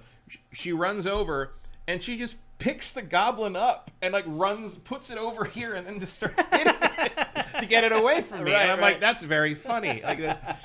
But they're so much smarter in this game that I like. They've led me into danger. They love leading you into It's like, that's an adventure to them. They love it. Yeah, but they've taken me but you can't trust them. No, that's what I learned very quickly. It's like they're like, hey, come on with me. I'm like, no, I'm not going with you. Last time I did that, you led me to like a troll that killed everybody. All they care about is there's a treasure chest there somewhere near that troll. Yeah. Stop ripping my elbow apart. Jesus.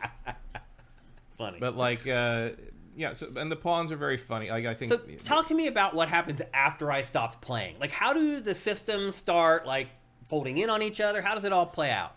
I mean, it just gets kind of bigger. You get to the capital, and you're supposed to go find. You walk into the capital and you get arrested. Okay. By the guy, the captain of the Knights of the Guard from the opening cutscene, who introduces the Arisen on the throne. Yep. And you get taken to an interrogation room, and he's like, I know you're actually the Arisen, but I can't let on. So he's on your side, and he assigns you these 3 tasks you have to do to start showing people in the area that you're the Arisen and you're awesome. Because that is a big part of the game. And, yeah. Although some people just know. You walk into a town and they're like, oh my god, it's the pawns Arisen. know. Yeah. That's how the pawns all know. Because that's how they know is something's up with you, is you can command the pawns and they defer to you. And we should mention how you get pawns as well. Because you have one pawn that's your main homie. You have your primary pawn is you have full control over, and then you can have 2 more if you want. And you go to you this get weird more virtual XP. reality shopping center. You get more XP if you don't have other pawns. Yeah. But you can't. But you can get 2 more, and generally you want. I 4. traveled with 3. You generally want 4. You and the 3 pawns because you want to balance the classes. I go everywhere with 2 mages, a fighter, and a thief. No real reason to. The thief class is the star. Oh, it is. The thief. I thought long and hard about the thief. Damage is crazy, but the thing is, I prefer having a pawn be the thief because the pawn auto targets better than I do. So the pawn always hits. Gotcha. But you'll see, I'll be throwing spells at the guy, and the fighter will be hitting things, and the life's kind of going, and then the thief will do his spin and move and land on the thing, and then the life's gone. The thief is really good. Okay. And there's some other vocations that open up later that you discover that are very different. There's 2 new classes, right? There's completely new ones. At least 2, yeah. Yeah. So and one of them just takes everything from all the other ones. There is a conglomeration class. Yeah, there's a fighter mage combination that's specifically built for fighting dragons. That's like a polearms master. He uses spears, which is a new thing. And what's the one that has incense thing? You want to pay back the that's one of the new lizards too. with the poles. That's the guy to do that with. Oh. Because he basically can do the shit that the lizards are doing to you. Oh god. The jump, the dragoon stuff. Yeah. I haven't seen the incense one yet. Yeah, he's also one of the new ones, and he can mimic the enemies or something. If I remember, he's like a blue mage sort of thing. I think. Yeah, he can steal stuff. Yeah, steal skills from them or something. I thought. Temporarily or something like that. Mm-hmm. I don't know. I haven't seen that one yet.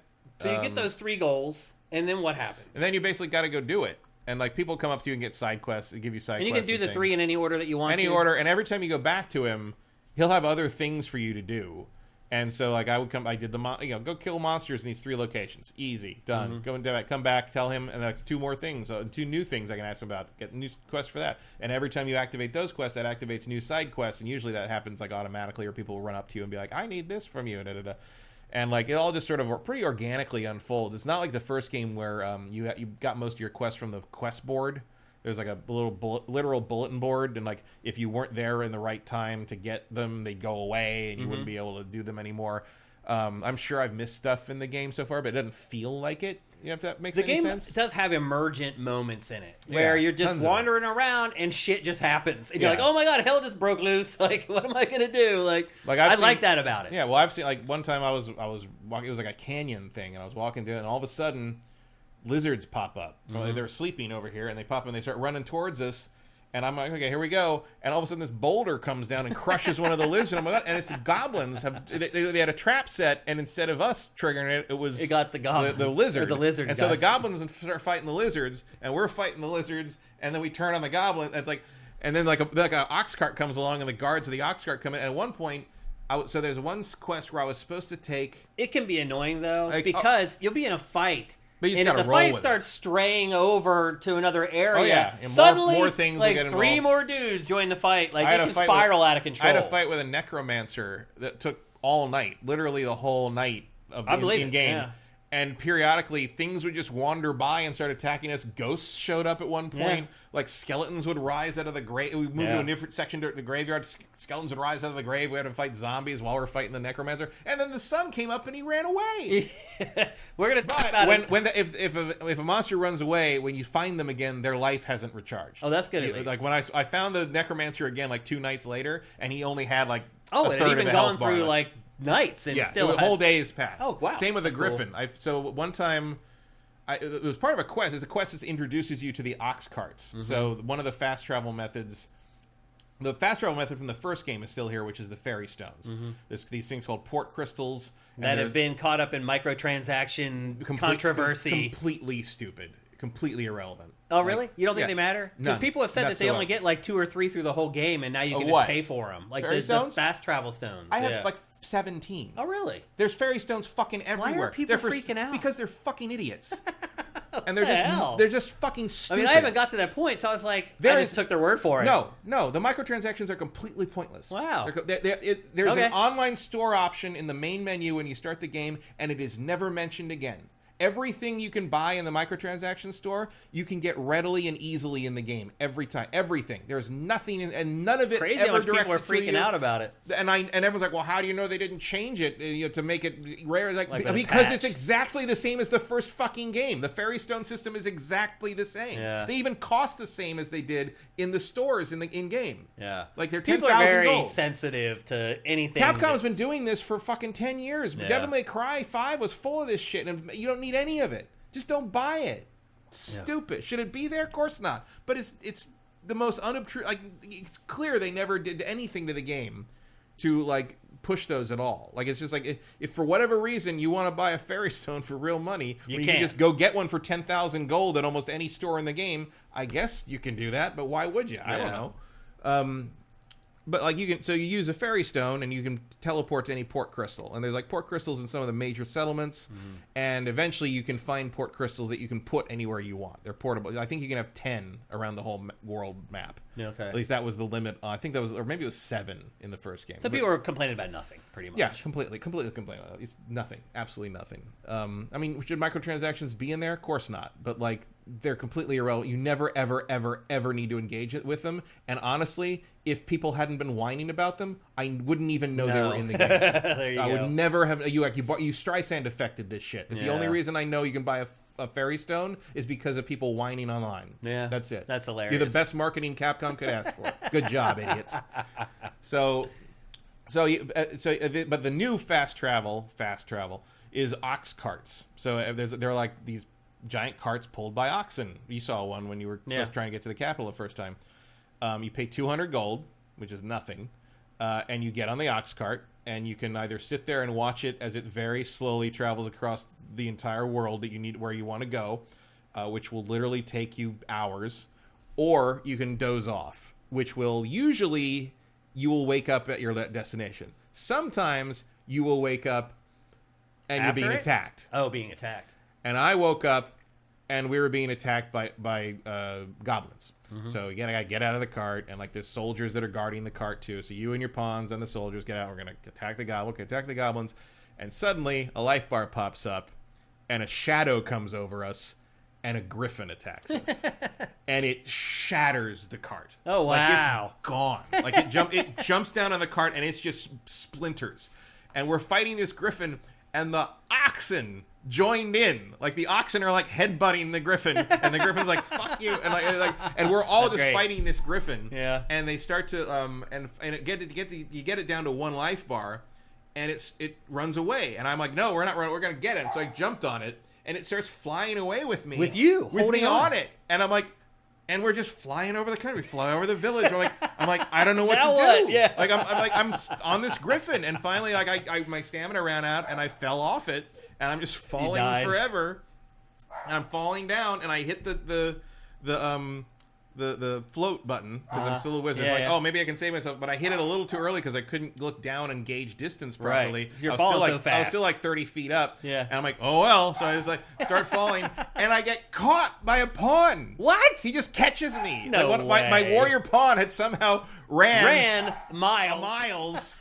And like just blinked into it, and then he caught me. He's like, good job, Arisen. I'm like, good job, what? We just fucking lost the griffin. I don't even know where we are anymore. Like, and then I had to like figure out where we were because we're in the middle of an area we hadn't been to before. This game is awesome. That was the other thing that broke my heart about falling on that bridge was I fell like 30 minutes down.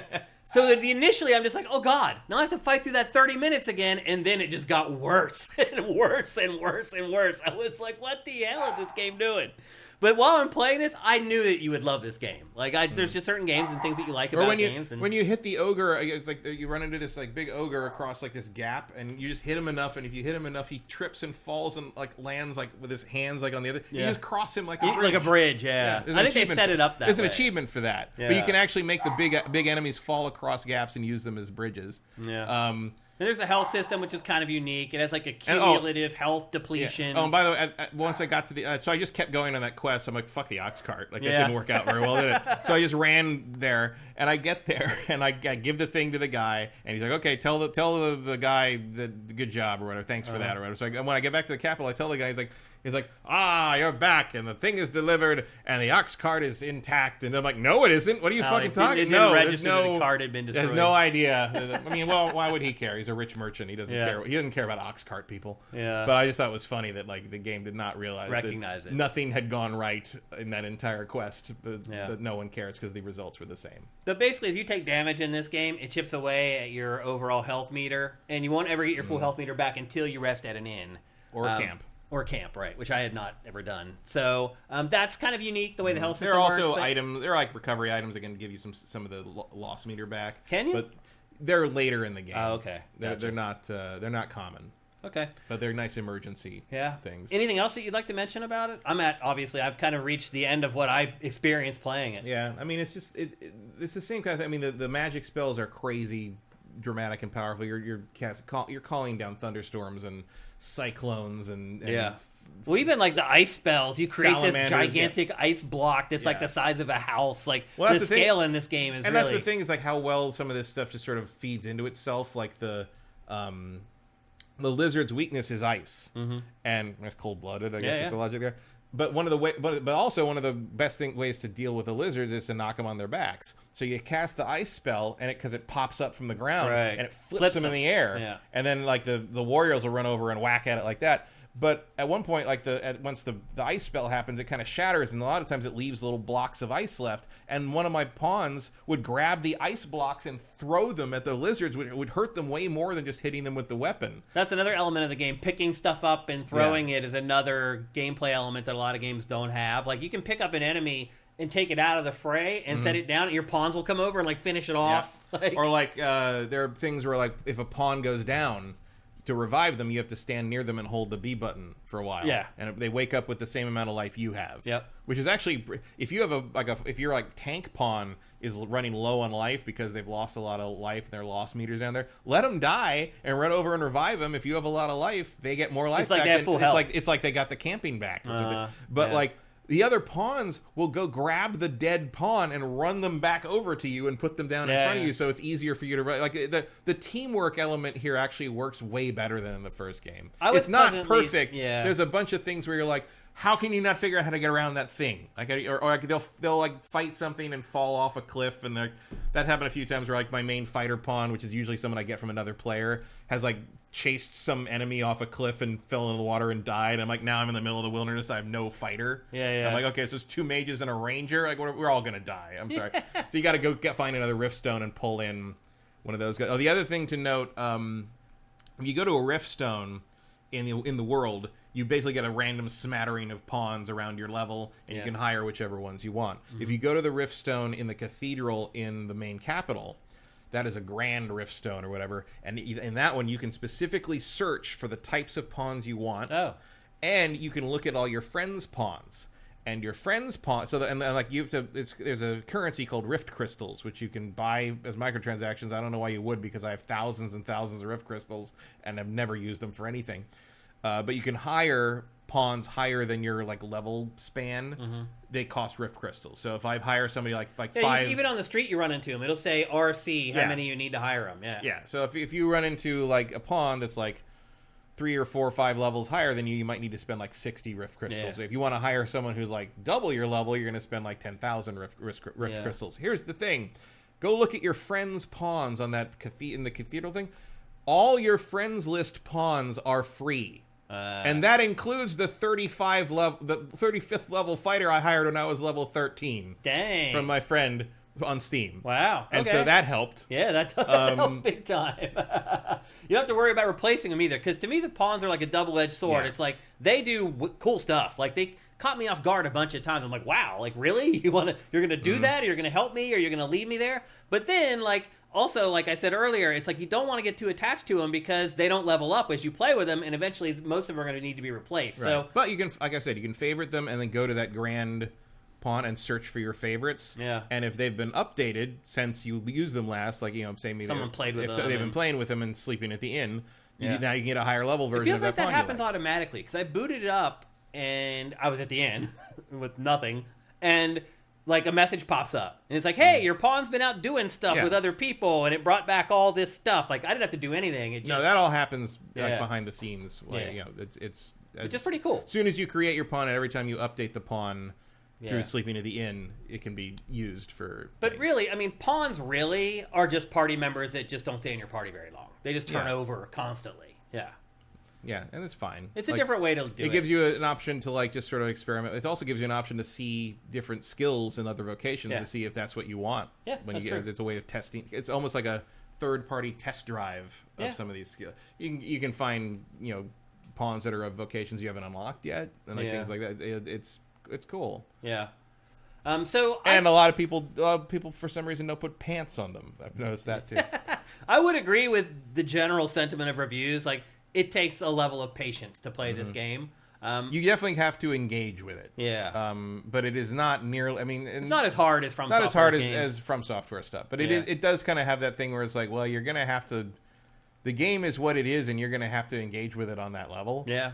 It'll screw you over sometimes, as I learned. Yeah. But again, you don't lose anything. Yeah. You just spawn. Well, I did. I lost everything. Well, again, if you get away from those things, it's not punishing you for dying. Yeah. If you die, you spawn a little ways away, and you don't lose any health. You lose some health because you lose that loss thing, but like you don't lose. There's no souls to drop or go pick up again. There's no.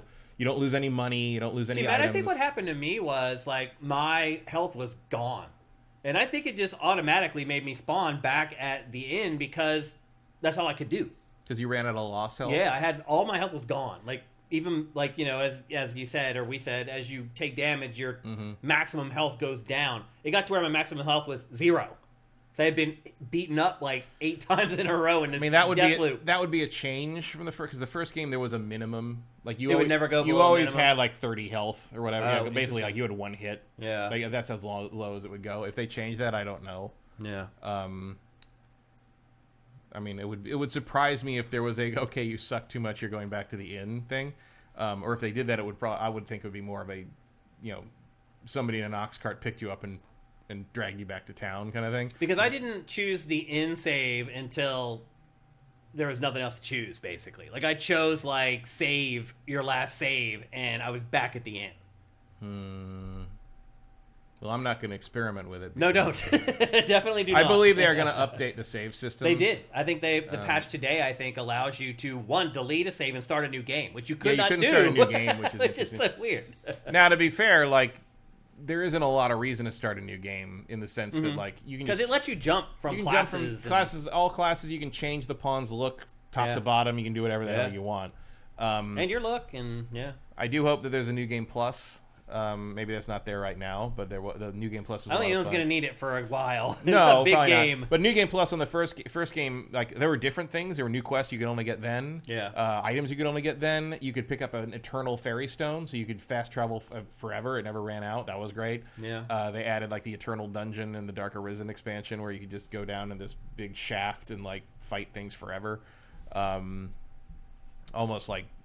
Almost roguelike style, but not quite. Yeah. But like I haven't even seen half the map on this thing.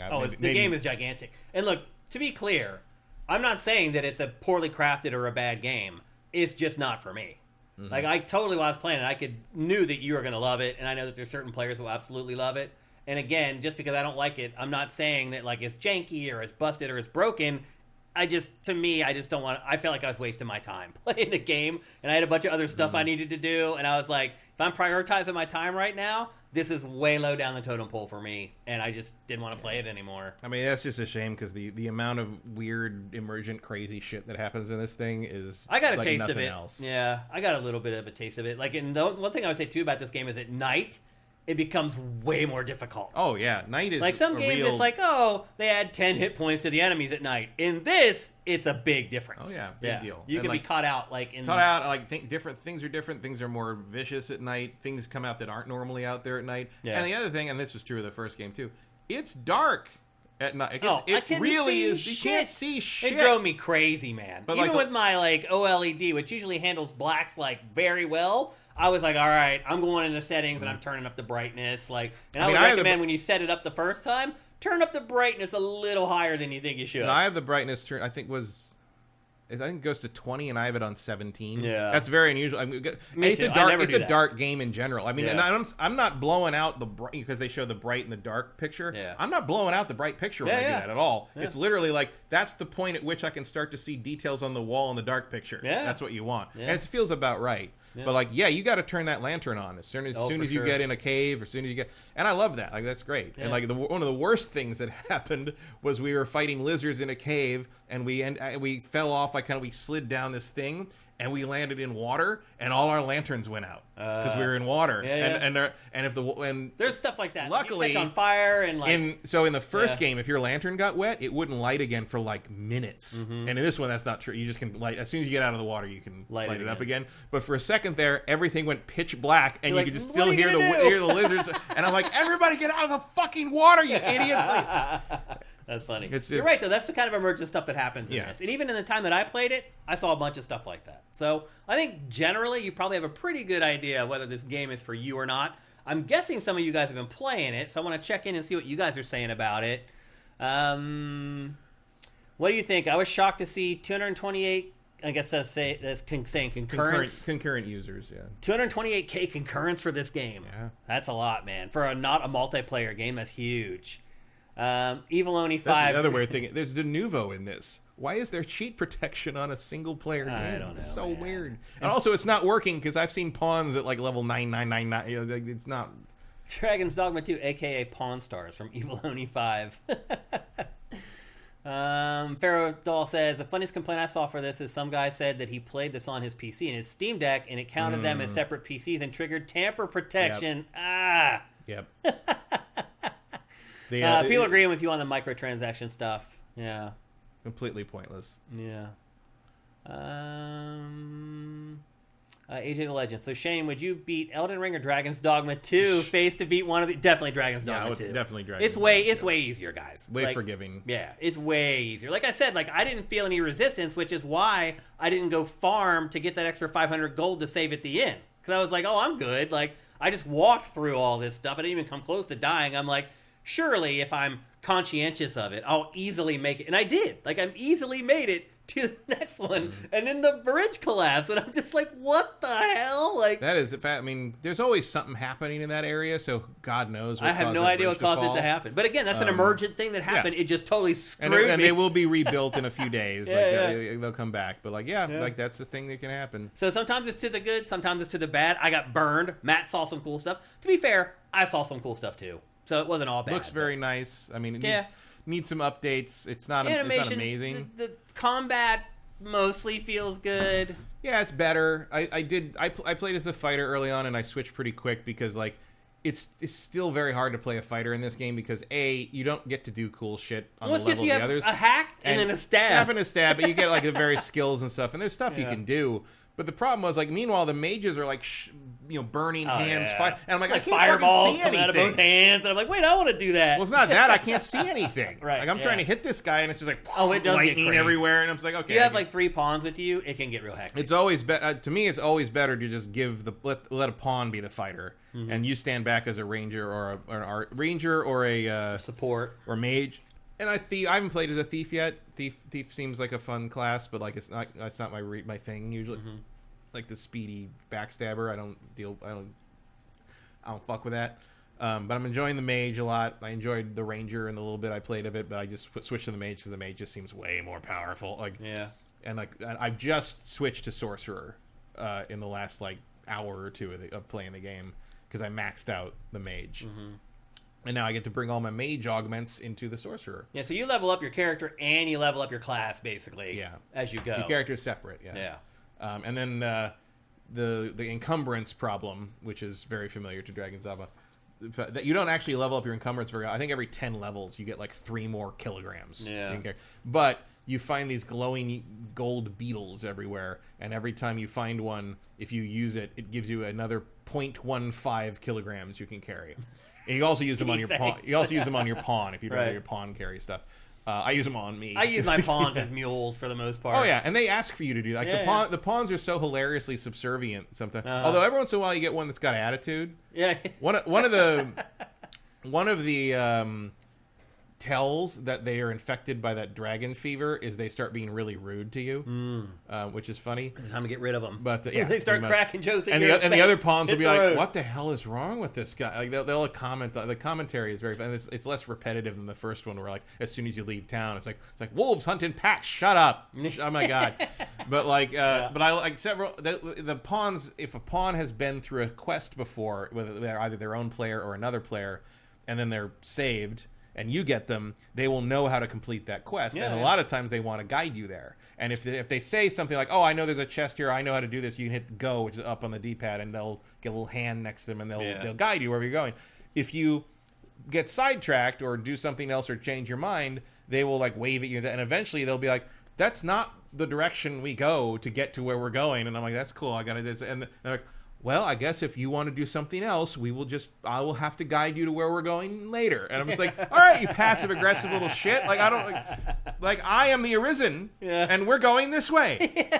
Like, there's a little bit of that. Like again, I was caught off guard a bunch of times by the pawns. Pleasantly surprised. I was like, "Oh, okay." Like you get and I love that definitely buffed from at the end of the battle. Sometimes like they'll hold their hand out, and if you go do a high five. Yeah, if you have if like you have a flawless battle or whatever, or sometimes if you have a battle and as soon as it ends, you level up. Then they'll do like all right, do like fist bumps and stuff. Yeah, it's got a lot of personality in a way that the first one just didn't. Yeah, and where you wouldn't expect it. Yeah, like I was caught off guard by this game a bunch of times. So there you go. That's Dragon's Dogma 2, PC, PS5, Xbox Series.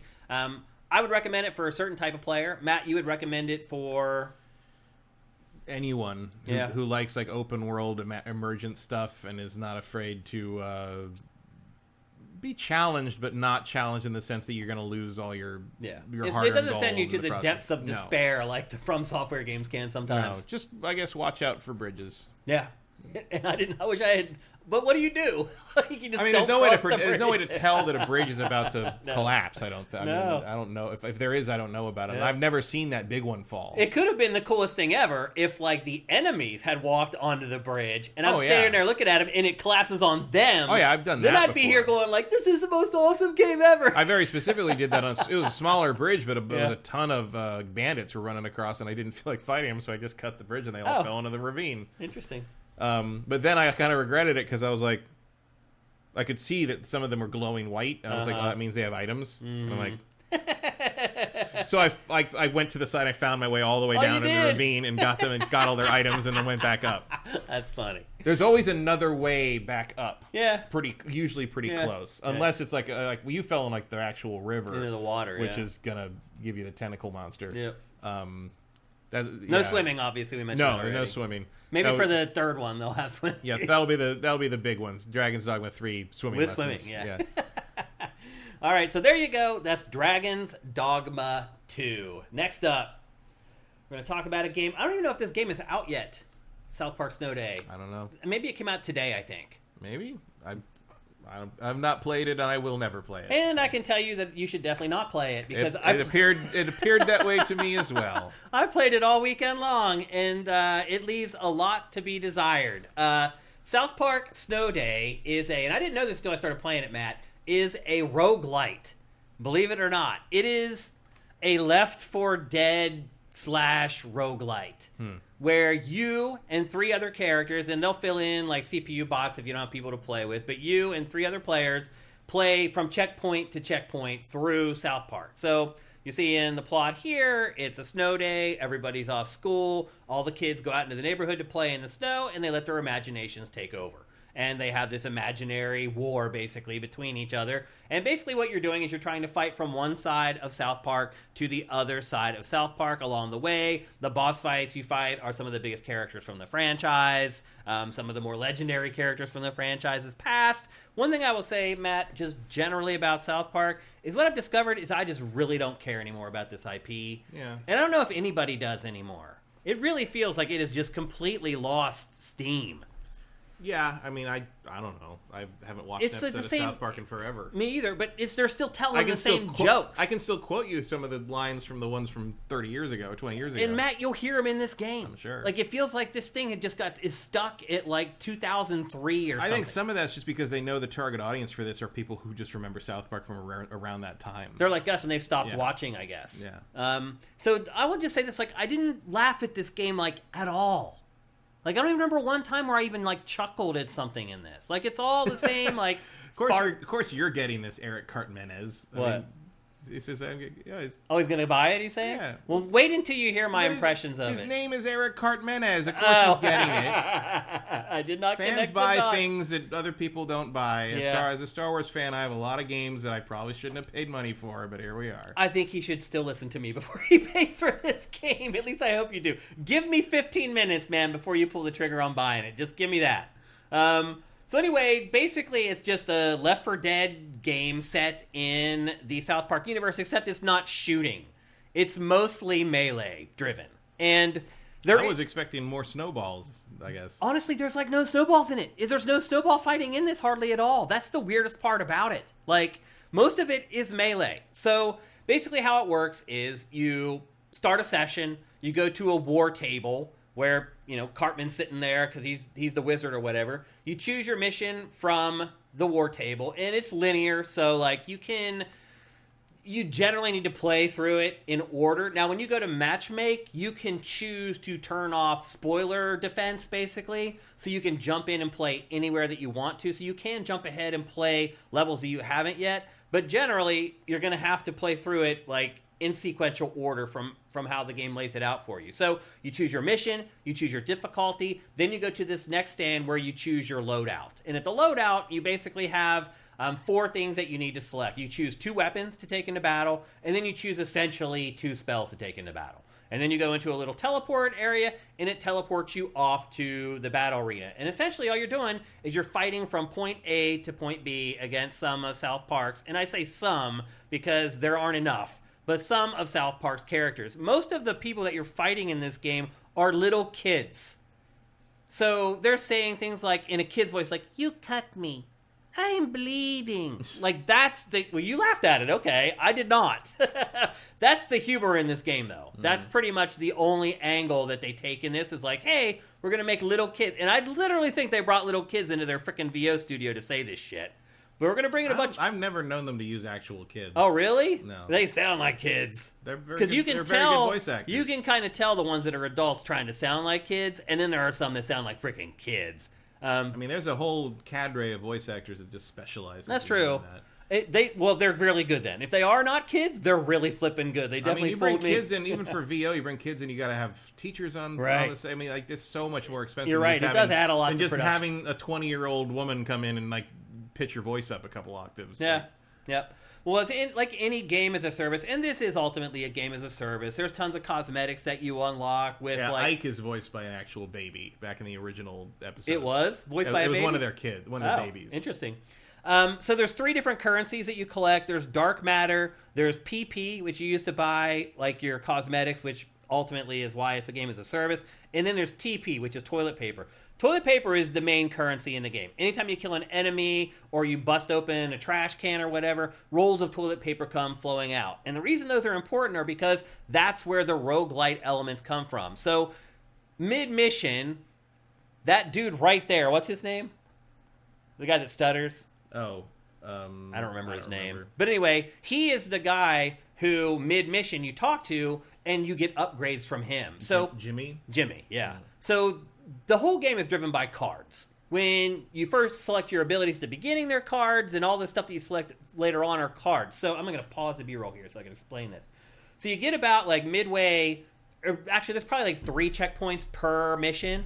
But actually after you get like through the first gauntlet and you get to Jimmy, he presents you with 3 different cards that you can choose from, and these all improve your abilities. But here's the catch. You can also use the toilet paper that you've collected to boost the power of that card and make it more rare. So there's a rare card there. I can spend TP to boost that up to ultra rare, whatever the next class is, which will make it more powerful. And a big part of the game is figuring out how to intelligently spend your TP to have the ultimate build by the time you get to the end. Now, I will say this. By the time you get to an end of one of these levels, you are an ass kicker. Like, you can definitely feel a huge difference between how you start each run and who you are as a character by the time you get to the end of the run. Because not only do you get like those mid checkpoints where Jimmy gives you a new card, you can also find chests hidden out in the environments that will also give you a new card. So by the time you actually finish a run, you end up with like 10 or 11 cards or something like that. And you can definitely feel the difference. Now, I said earlier, it's a melee game. There's only like 3 melee weapons. There's like dual daggers. There's a sword and shield. And then there's a pole. But honestly, playing with each one of those really doesn't make any difference. Even the spells, like you can also choose projectiles. So you can get a bow and arrow. But the aiming with the bow is like awful and busted, and there's not really an auto aim on it until you upgrade it with one of Jimmy's cards that gives you like a spread shot or whatever. And then it has a homing where you don't have to actually aim it. But trying to aim spells or bows and arrows in this is annoying AF. The spells, pretty much all the projectiles have charge ups. So some of your spells, like say you have a fireball spell, if you actually hold, instead of just tapping it and throwing one fireball at a time, if you hold it, it will basically create an area of effect on the ground, and then you can drop it, and it'll just take out like hordes of enemies at once. And there are other elements of the game, too, where they teach you how to do like combos. For example, one of the cards that you can get gives you this ability to throw like a smart bomb. And you throw the bomb, and it sucks all the enemies into it and then spins them around like a tornado. If you do that, while they're spinning around and you shoot them with arrows while they're spinning around, it creates this crazy duplicity effect that like triples the damage or whatever of the sucking grenade. So there are cards that you can get in this that teach you to do combos and become better at the game. But again, ultimately it comes down to melee. And the problem with this game is that all the characters are a foot tall. So when you go to melee, it's just all these little, basically like weeble wobbles rolling around each other. You can't tell what the hell's going on. It's just total madness. And again, the melee in this is so much more powerful. And this is what I was talking about beforehand. Well, I don't want to rewind it too much, but this is where you're actually starting to set it up. So there's the armory that you go to, and here you can see where you actually start choosing. So you get to choose 2 weapons and 2 powers for each run that you go on. And again, as you go through the run, you get new cards and things like that. Here you can see those are all the weapons you get. So there's only like 6 total, but you have to choose from one of each row. So you can get 1 melee weapon and then 1 projectile. and then you go to the power section, and those are more fun. Like, as I started wrapping up my time playing this, I got a turret.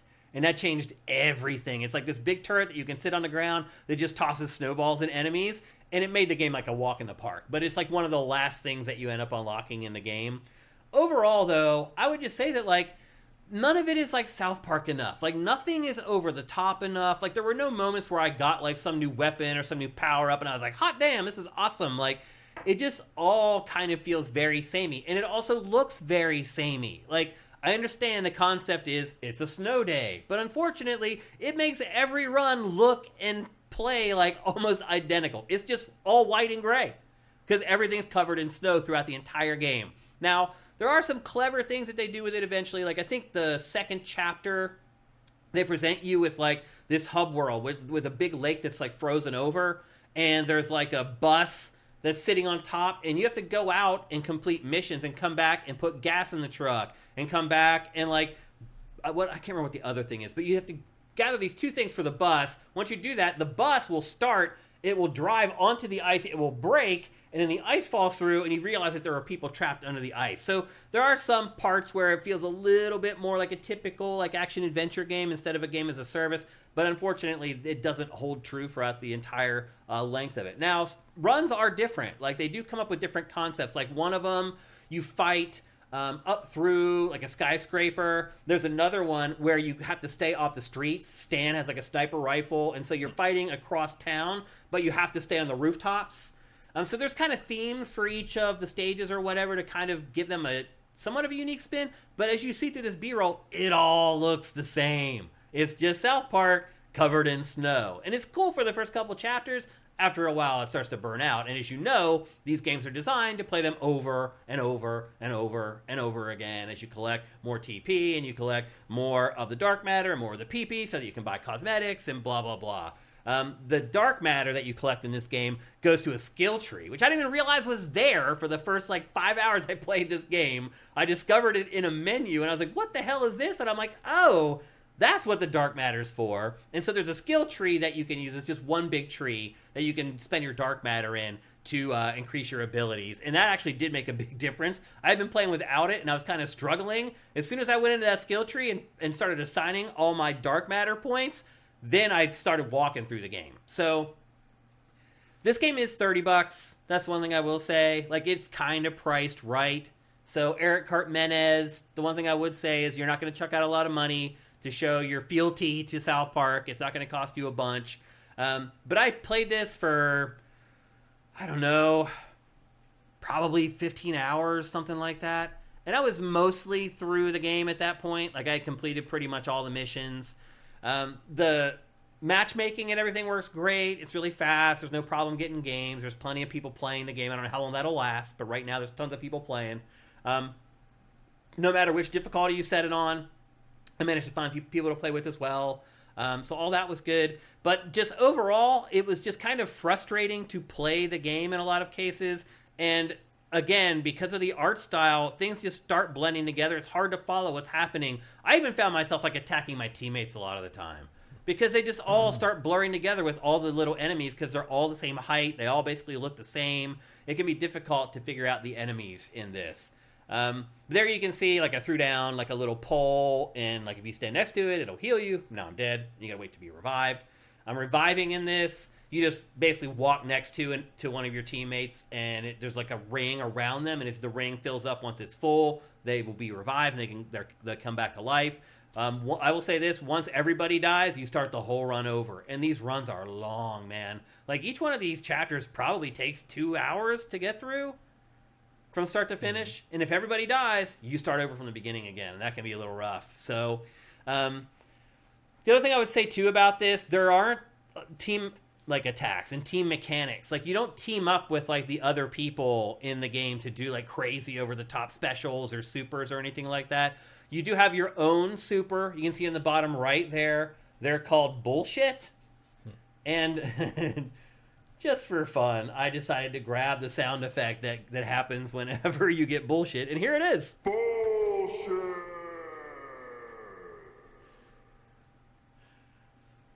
Last night, the game glitched, and it just kept screaming bullshit over and over and over again.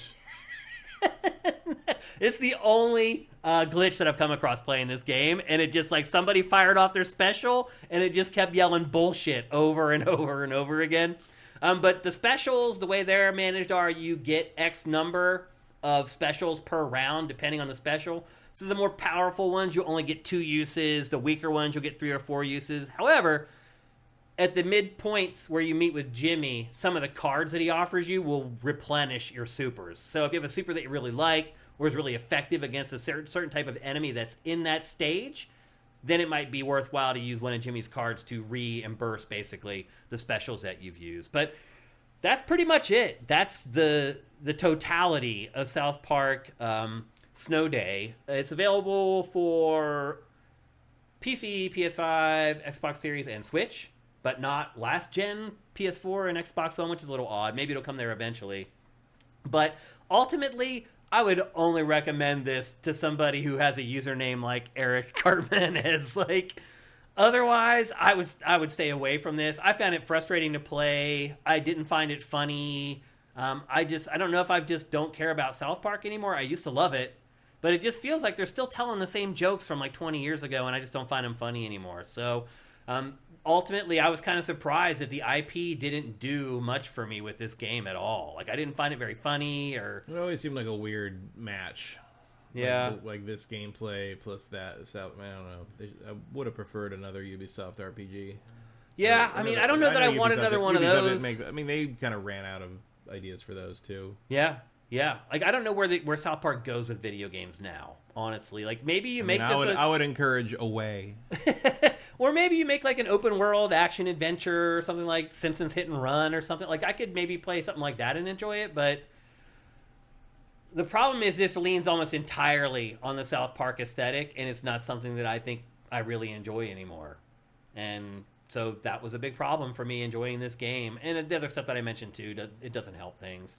The lack of humor, though, to me was maybe the most glaring thing about this game. Like, I thought, it wouldn't be a great game, or it might be a mediocre game, but I thought it would have me laughing, like, the whole way through. But, like, I don't know. Maybe fart jokes just don't make me laugh anymore, Matt. I don't know. Because that's pretty much what this entire game is one big fart joke. Like, one of the abilities you get is, like, a fart blast off. Like, you blast off, and, like, anybody who's standing around you gets intoxicated by the gas, and they're stunned for a while. I think some of it's just, like, part of the appeal of South Park when it started was that they were doing these things on TV. Like, nobody would do it then. Like, their Christmas special was a talking piece of poo that, like, and it's just, like, everybody does that now. Right. I had that epiphany. There's a moment in this where, what's the talking piece of poo's name? Mr. Hanky. Mr. Hanky. There's a whole... Christmas poo? Yeah, you mean Mr. Hanky? Uh-oh. Like, that's there's a whole mission built around him.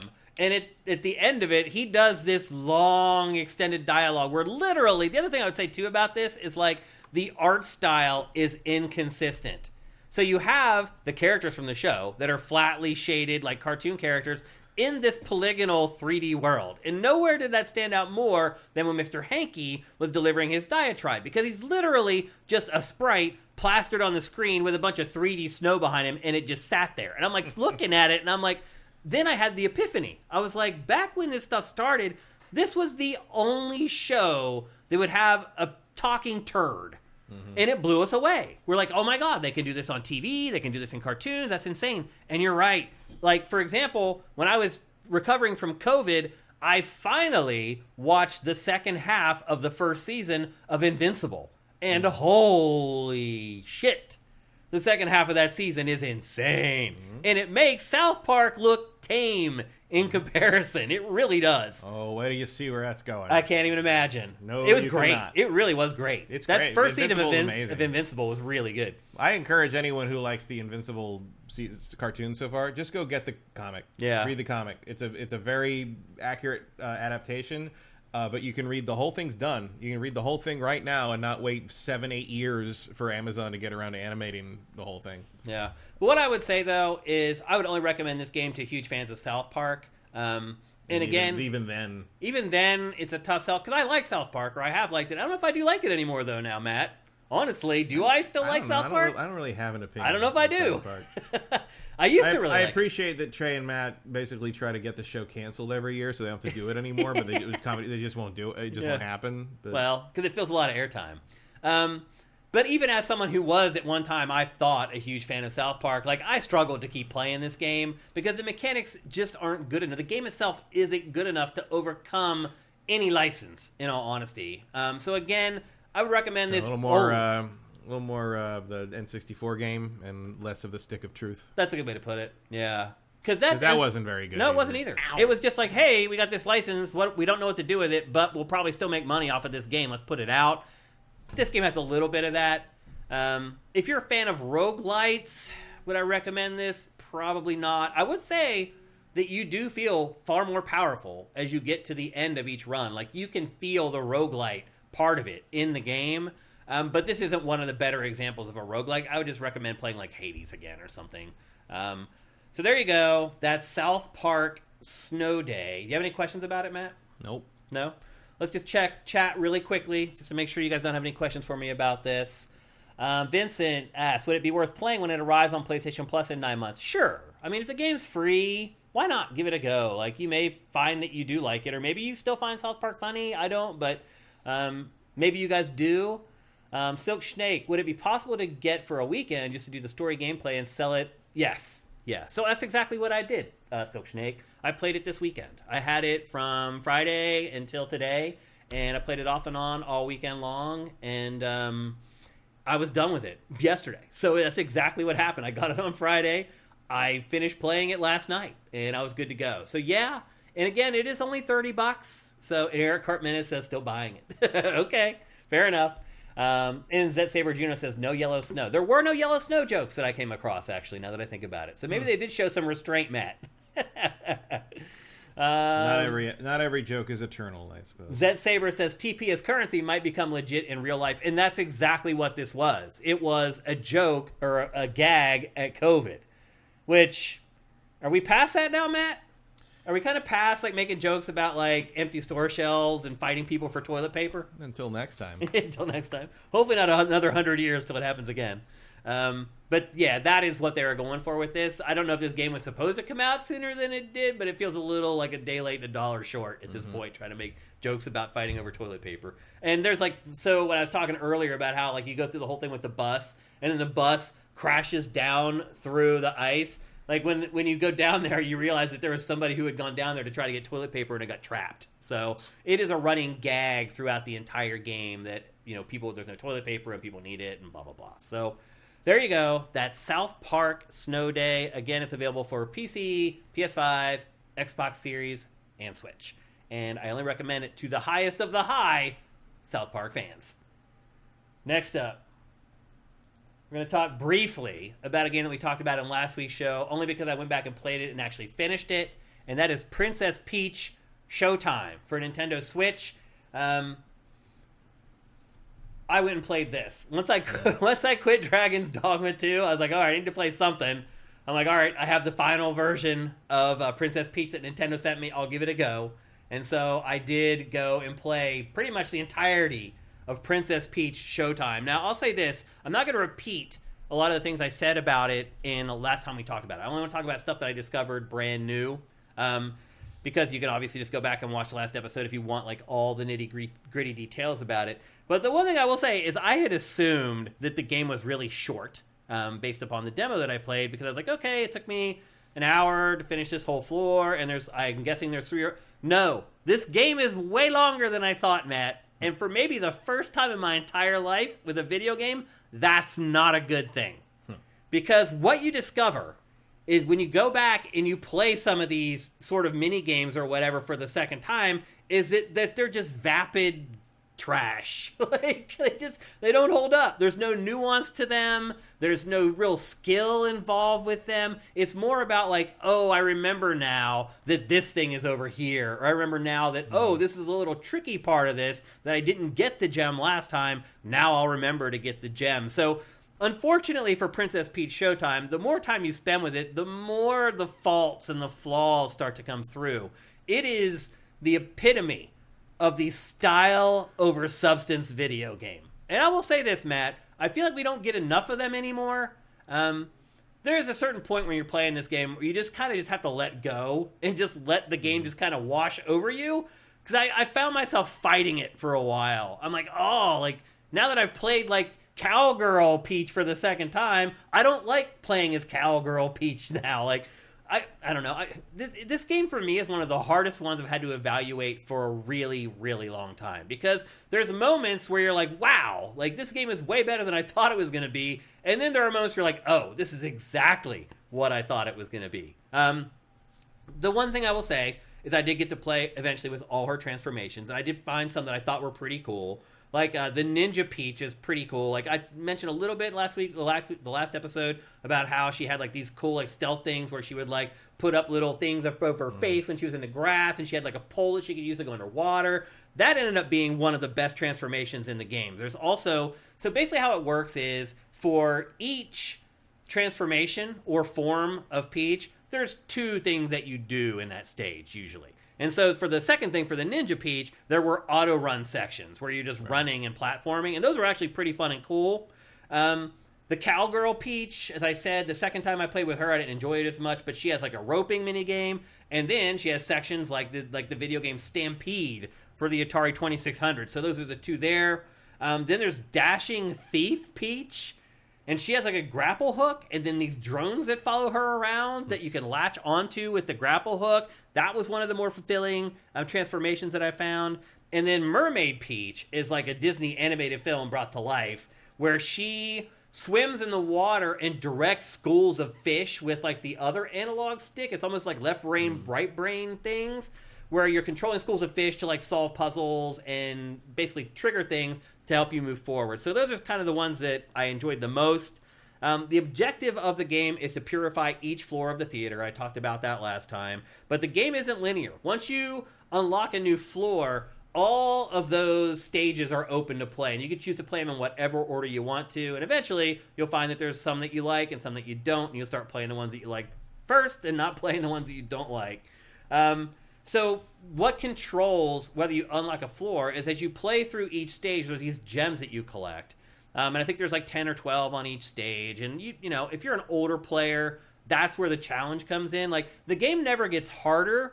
It becomes harder to get all the gems and to find the bow. That's where they ramp up the difficulty. So the kids will be able to get through the stage and probably complete it, but they're probably going to complete it as it gets further into the game with just a few gems. But the good news is the gems are what unlock each floor, and you're never not going to have enough gems. Like, the first floor I had to unlock required 10 gems. I had like 40.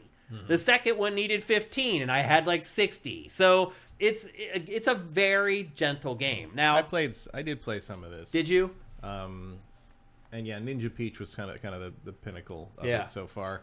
There is an element of kind of a baby game for babies. A little bit, not in a bad way. It's got charm and some verve to it. Yep.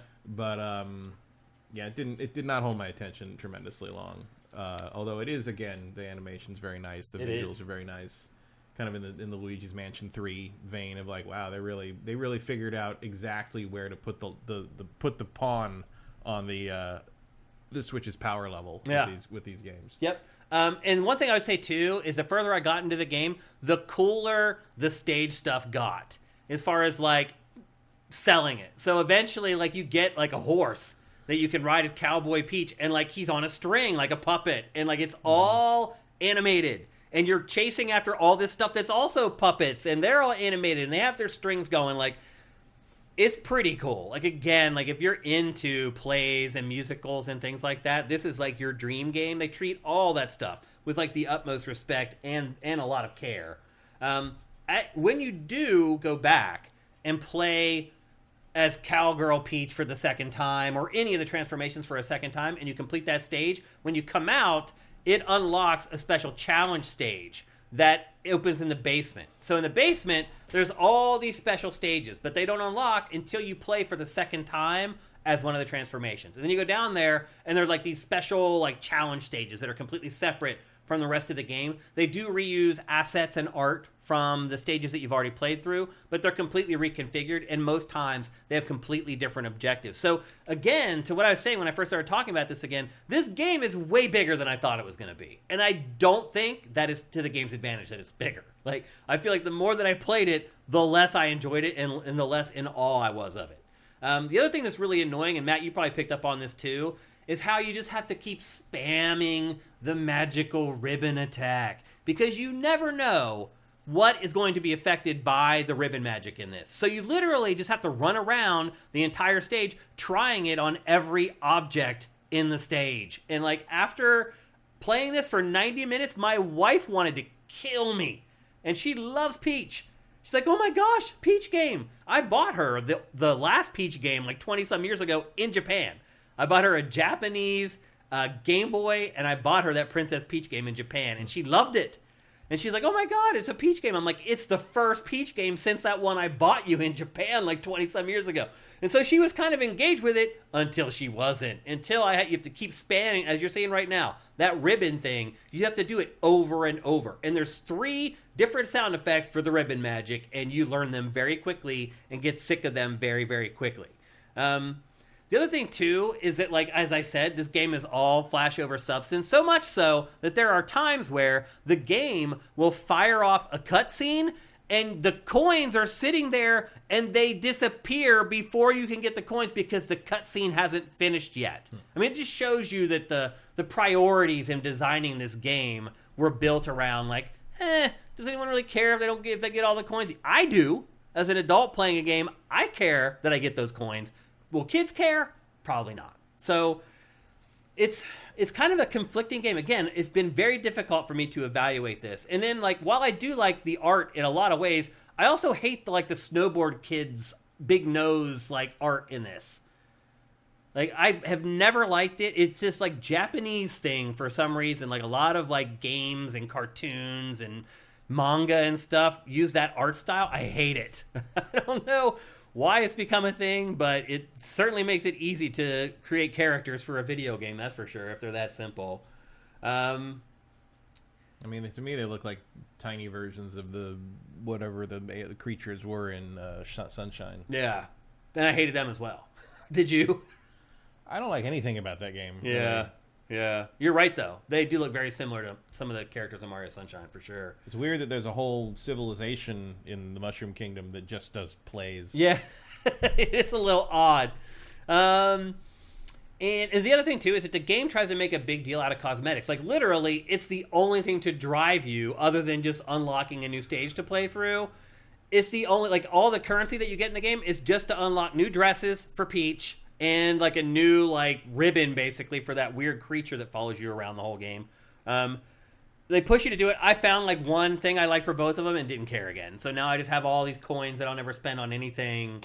And they try to push it on you. I was not about it. So, but yeah, I mean, I guess I would just say overall the game wears out of its welcome pretty quickly. As far as like, should you buy this to play with your kids? Like, if your kids are into musicals and stuff like, or even like the stuff that Disney does, like Frozen and stuff like that, I think they'll really like this game. It has that same vibe, that same style, that same aesthetic to it as those Disney animated films do. But otherwise, like, it's a tough sell. And I would say too, like, if you're like, oh, I'll play along with my kid, good luck. Like, first couple hours are fine. After that, I really found myself struggling to keep playing. But again, I'm an adult, and I don't think this game was made for adults, and I'm not 100% sure that it was made for adults to play with kids either, to be perfectly honest with you. I do think if you're an adult, you'll struggle a little bit to find all the gems, because some of them, they just hide them in really kind of mean places just to guarantee you won't find it the first time, so you have to come back and find it the second time around. And then there's one bow in each level that you can find. Like, that might keep you engaged for a while, but it didn't work for me. So this game is $60. I would not spend $60 on this game. We talk all the time about how Nintendo never really lowers the price of its games. And so I don't see this one lowering in price anytime soon. And so, yeah, I would stay away from it. I would not spend $60 on this game. I'd be happy spending maybe $30 or $40 on it. It did take me like a whole day of playing solid to finish it. So it's probably 8 hours long, I would guess, something like that, roughly. which is way longer than I thought. I thought it was going to be like 3 hours or something like that, having played the demo. So, yeah, I think this might be one where Nintendo just didn't quite hit that sweet spot where it's like, kids will love it, and adults will love it playing it with their kids. Like, I didn't feel like this game hit that mark. Like, Did they ever admit who made it? Yeah, and now I've forgotten it already. Oh, I can't remember now, but they did. They shared the studio that did it. It's like called Q Essence or some crap. I can't remember. But anyway, that's Princess Peach Showtime. It's available for Switch. It's $60. I would not pay more than $30 or $40 for it, though. It was patchy. My enjoyment of the game was patchy. Like, I'd enjoy one stage, then I'd play two that I didn't really like the pastry chef stuff. First time I played it, I was like, oh, that's kind of cool. After that, it sucks. Like, I didn't enjoy playing it at all. So that was the one that really stands out for me as far as, like, the second time going back to play it. I was like, oh, maybe I shouldn't have enjoyed it the first time either. So anyway, it's just one of those games that's kind of up and down. And unfortunately, there's just more downs than there are ups for me. I do not recommend Princess Peach Showtime. And with that, it's time for...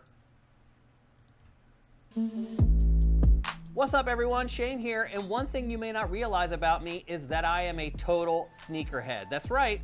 I've been collecting Nike sneakers since the early 90s. My favorites are Air Max 95 and Air Max 97. Now, one thing that's different about me from your typical sneakerhead is that I actually wear the sneakers. And because of that, they can get dirty. And that is where New York Sneaker Society comes in. Using their advanced shoe cleaning products, I turned an old pair of Nikes that looked like this into this. With their cleaning products, your sneaker life can go from a year to 5 or more. I know that. I have shoes that are like 30 years old that I still wear because I've cleaned them. You can also lower your carbon footprint, by keeping your kicks looking fresh. For my daily drivers, I also appreciate New York Sneaker Society's Refresh Spray to keep them smelling great and staying crisp. Head to nysneakersociety.co/sifted to clean your shoes like a pro at home and get 10% off your order. That's right, that's nysneakersociety.co/sifted for 10% off. That's right, people. Everyone's interested in saving money right now. I think we're always interested in saving money. And I'm just telling you right now, you can buy one of those kits. I think one of the kits is even like $15. And that kit really has the essentials that you need to clean your shoes. Like the big kits will make your shoes shine. Like they'll make them look brand new.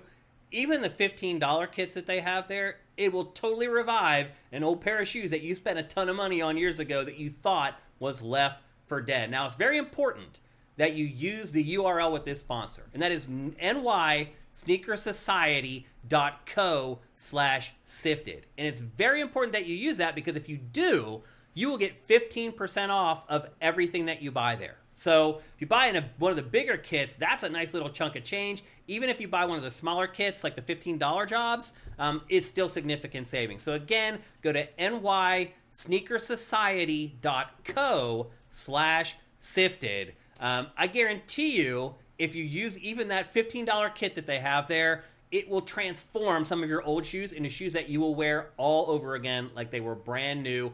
I've been wearing that pair of Air Max 97s that I brought back to life all the time now. And those shoes had sat in my closet for like 11 years. And now I wear them. Like I just bought them. So I know you may be sitting there like, why would I? Because you can save yourself so much money. Those shoes that you bought them because you liked them. You stopped wearing them because they started to look beat up. Go to nysneakersociety.co/sifted.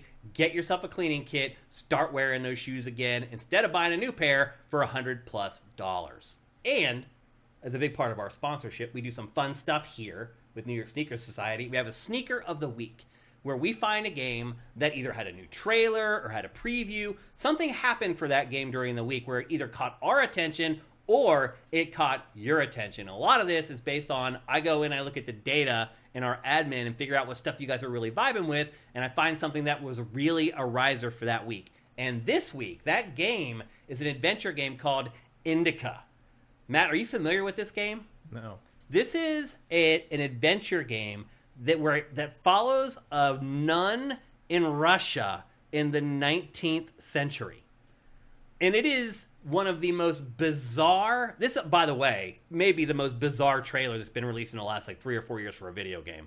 But the game itself also is crazy. So it has insane religious undertones to it. If you're a religious person, you might want to stay away from this game because it does, I wouldn't say it objectifies religion, but it does lay bare maybe some of the hypocrisy of religion. This game got a crazy hard M rating. Like literally rated M for mature with every descriptor in the book after it. And it's like you look at the trailers of this, you watch gameplay of it, you never would guess that that's what this game is.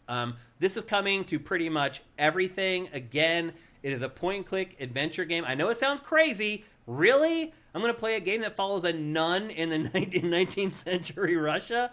Also, the timing of this game, by the way. These guys are from Russia and had to flee Russia to finish this game.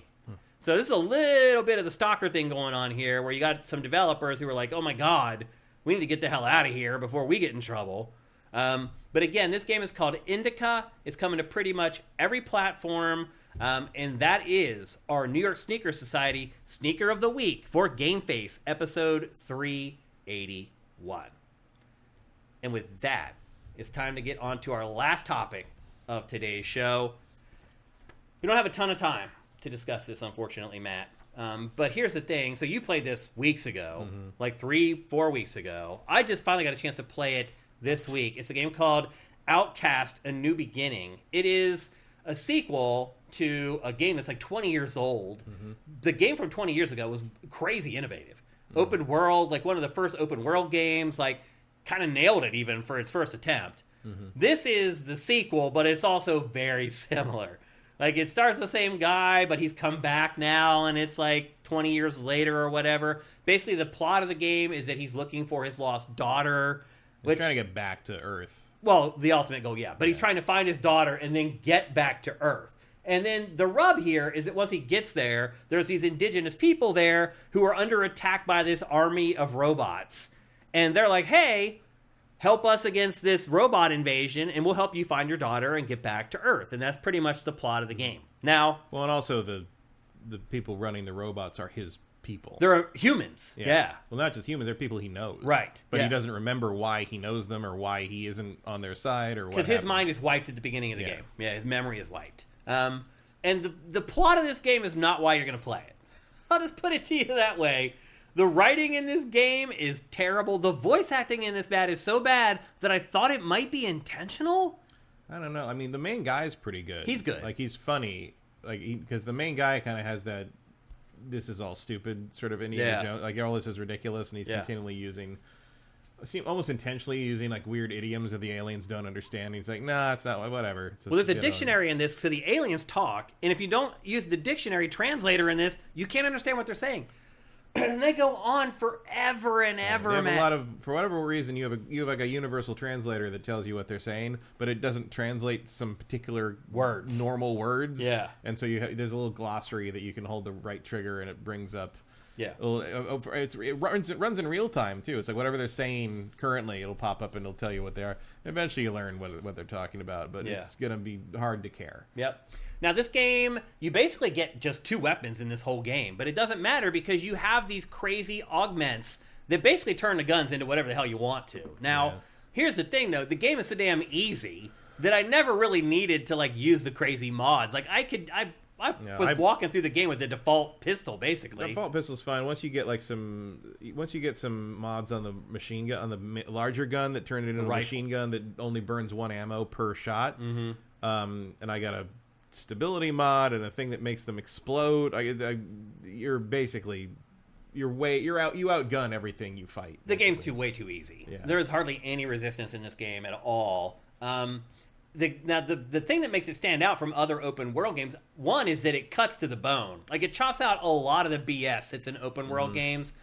Like, this is an old school, like, here's a map, here's a bunch of the same activity 14 times on the map, here's 7 different activities, go do them all. Pretty much. Like, that's the game. There's, like, only, and you're right, there's, like, a few, like, really only a few different, like, mission objectives. Like, there's one where you follow a breadcrumb trail to a destination, and that permanently increases your health bar. You go to these pods, you wipe out these alien nests, and then there are some, like, animal herding missions, which were kind of, actually were really cool. Like, where you herd these creatures from one town to the next while these predators try to pick them off.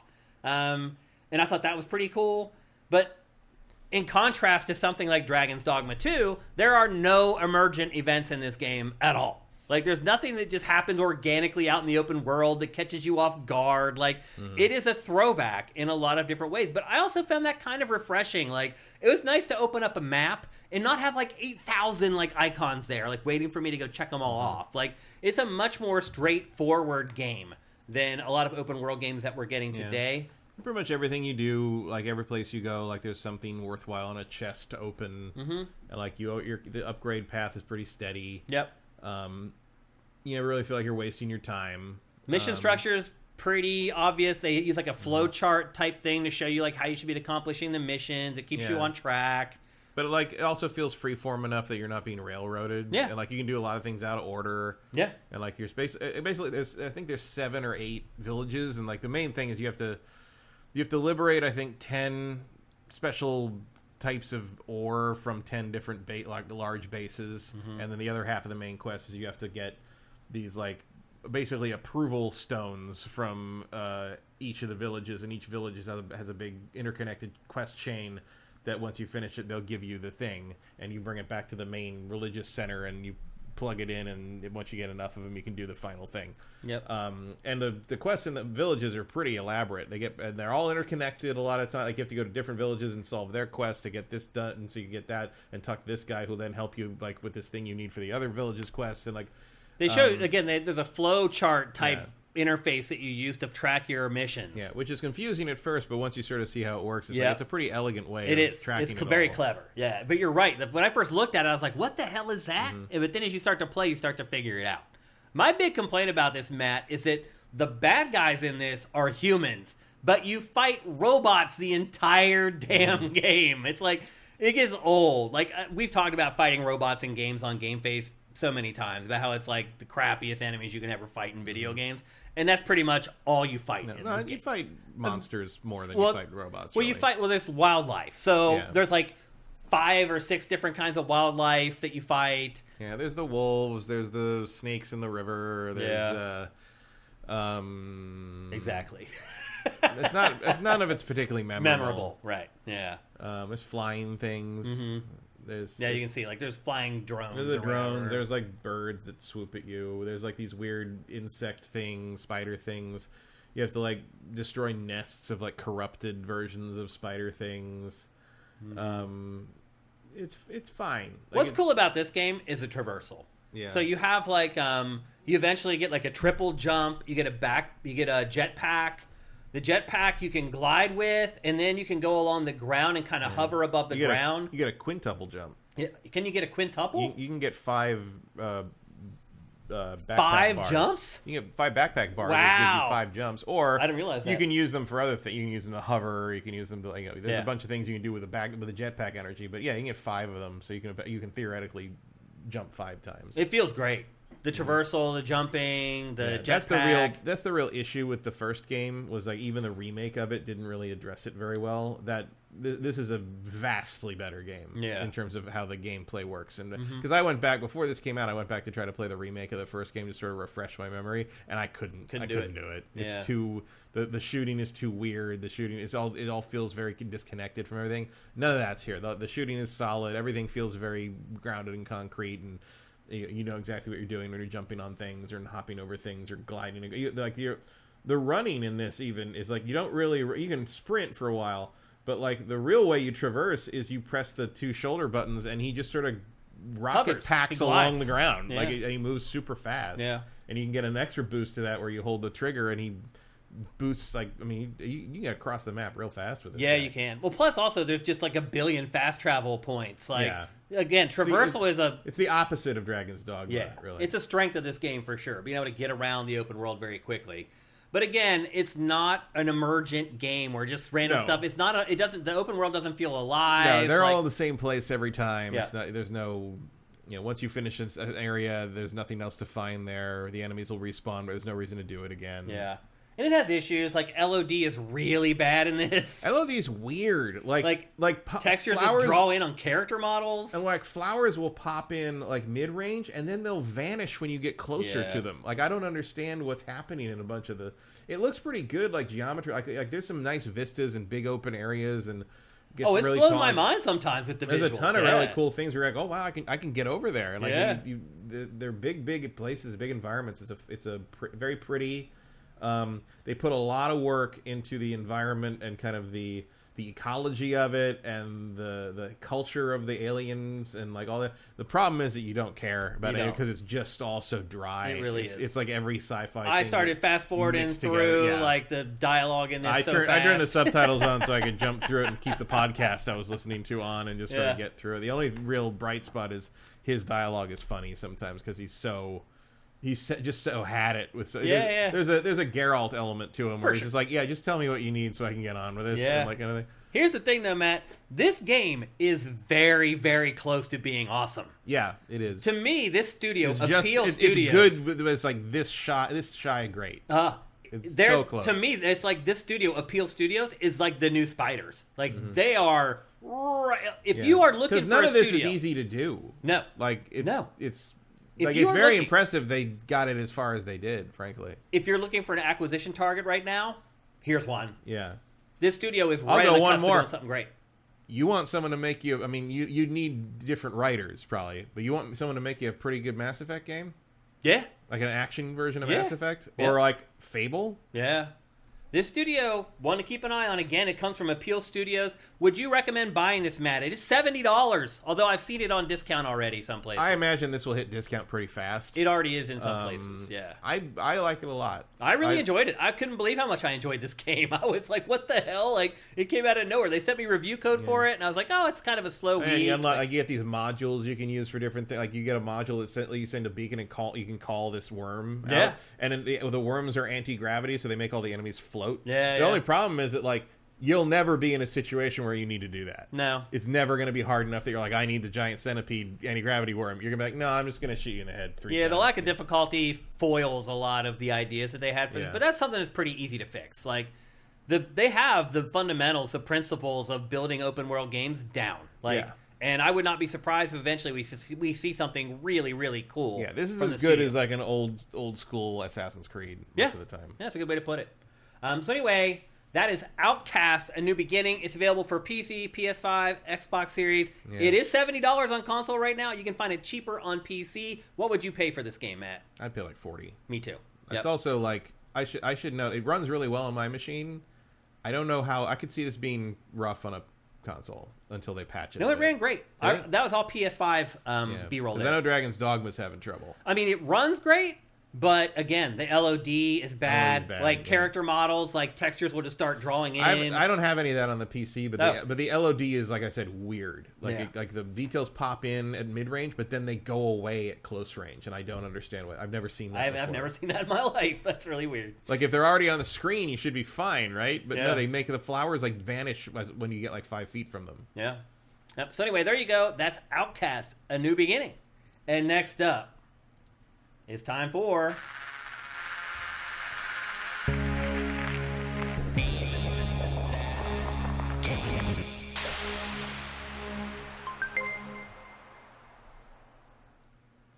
That's right, people. It's time for Name That Game Tune, where I play you 5 audio samples from a video game, and you try to guess the name of the video game before Mr. Matt Kyle over here.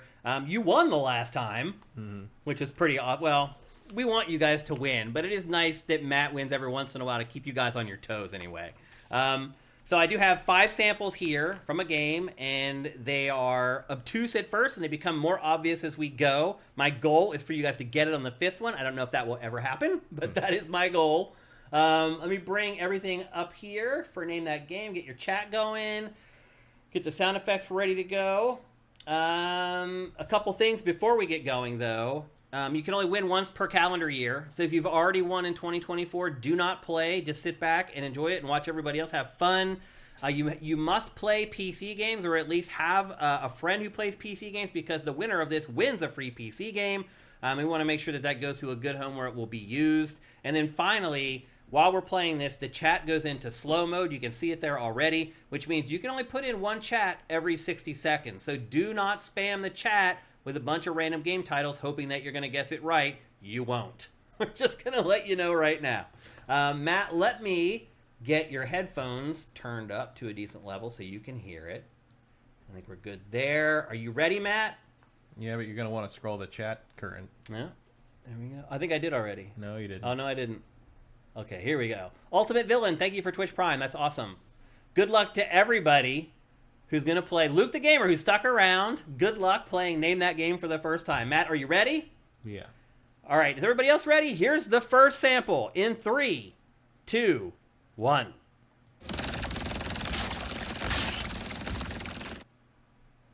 Jet Force Gemini. Not Jet Force Gemini. Pretty good guess, though. Let's see if anyone else has any guesses.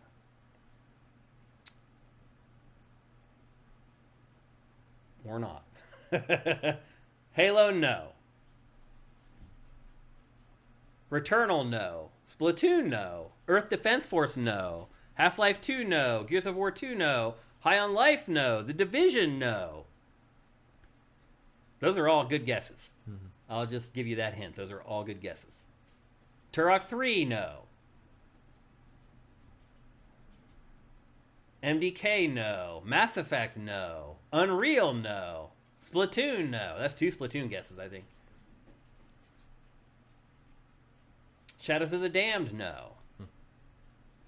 Star Wars Battlefront Remastered, LOL, no. Although I've been trying to get that, Matt, to cover, and they will not give me a review code of it. Oh, I got it. Did you? And I returned it. They won't send it to me. It's awful. Ratchet and Clank, no. Dark Void, no. All right, we ready? Mm-hmm. Okay, here we go for the second sample in 3, 2, 1.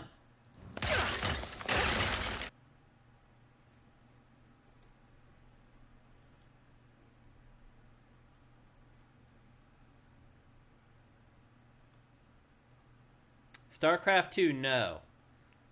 Suicide Squad, no. Now, don't forget, people, that you do have to, like, if it is a franchise, you can't just say the franchise. You have to say the very specific game from that franchise. Mass Effect Shotgun, no. Perfect Dark, no. Arkham Knight, no. Smash Brothers Ultimate, no. Legend of Zelda Ocarina of Time, no. Bionic Commando, no. Nier Automata or Automata, no. I'm guessing that's Mass Effect 2, ME2. Type out the game titles, folks. Horizon Zero Dawn, no. Quake 3, no. Foam Stars, no. Wow. Lots of guesses. But none correct so far. Okay. Looks like we're ready for the third one.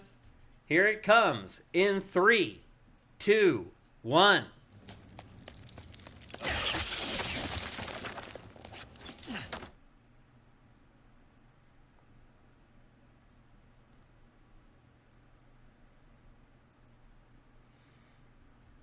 Nothing? Nah, it could be anything. See if you have any more guesses. Helldivers 2, no. Spider-Man, no. Resident Evil Revelations, no. Like, I kind of want to start guessing, like, Call of Duties, but I don't know which one it would be. Mass Effect 3, no. Ghost Recon Advanced Warfighter, no. RoboCop, no. These are all great guesses, by the way. Destiny 2, no. Horizon Zero Dawn. Luke, I think someone guessed that one already. We already did that one. We did Forbidden West. Yeah. Halo Infinite, no. Control, no. Something Unraveling, I gather. Titanfall 2, no. Suicide Squad Boomerang with Speed Force, no. Just Cause 3, no. We should have mentioned, by the way, that Outcast is very much like Just Cause. Yeah, there's some Just Cause too. Got that vibe to it, yeah. Just Cause 3, no. Okay, I think we're going to the fourth sample, and I think this one will give it away. So listen very, very closely. In 3, 2, 1.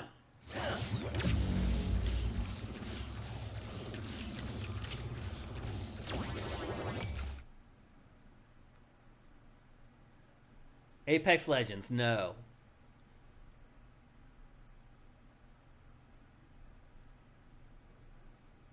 Deep Rock Galactic, no. Oh, we have our winner. Mellow Pintor finally got it. It is Ratchet and Clank Rift Apart. Congratulations.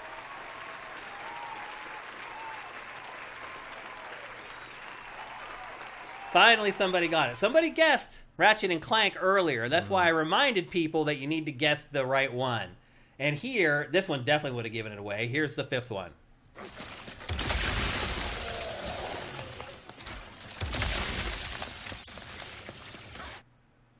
You can hear all the nuts and bolts being gathered there. Sort of. The shing shing. I don't think I would have. You wouldn't have got it? No. Okay. Congratulations, Mellow Pintor. Send me a DM. You can do it here on Twitch. You can send it to me on Sifted at Shane. You can send it to us on Twitter at Sifted Games or me at Dinfire. Get at us any way you can. We'll get your free PC code out to you. Once again, congratulations. Here's another round of applause.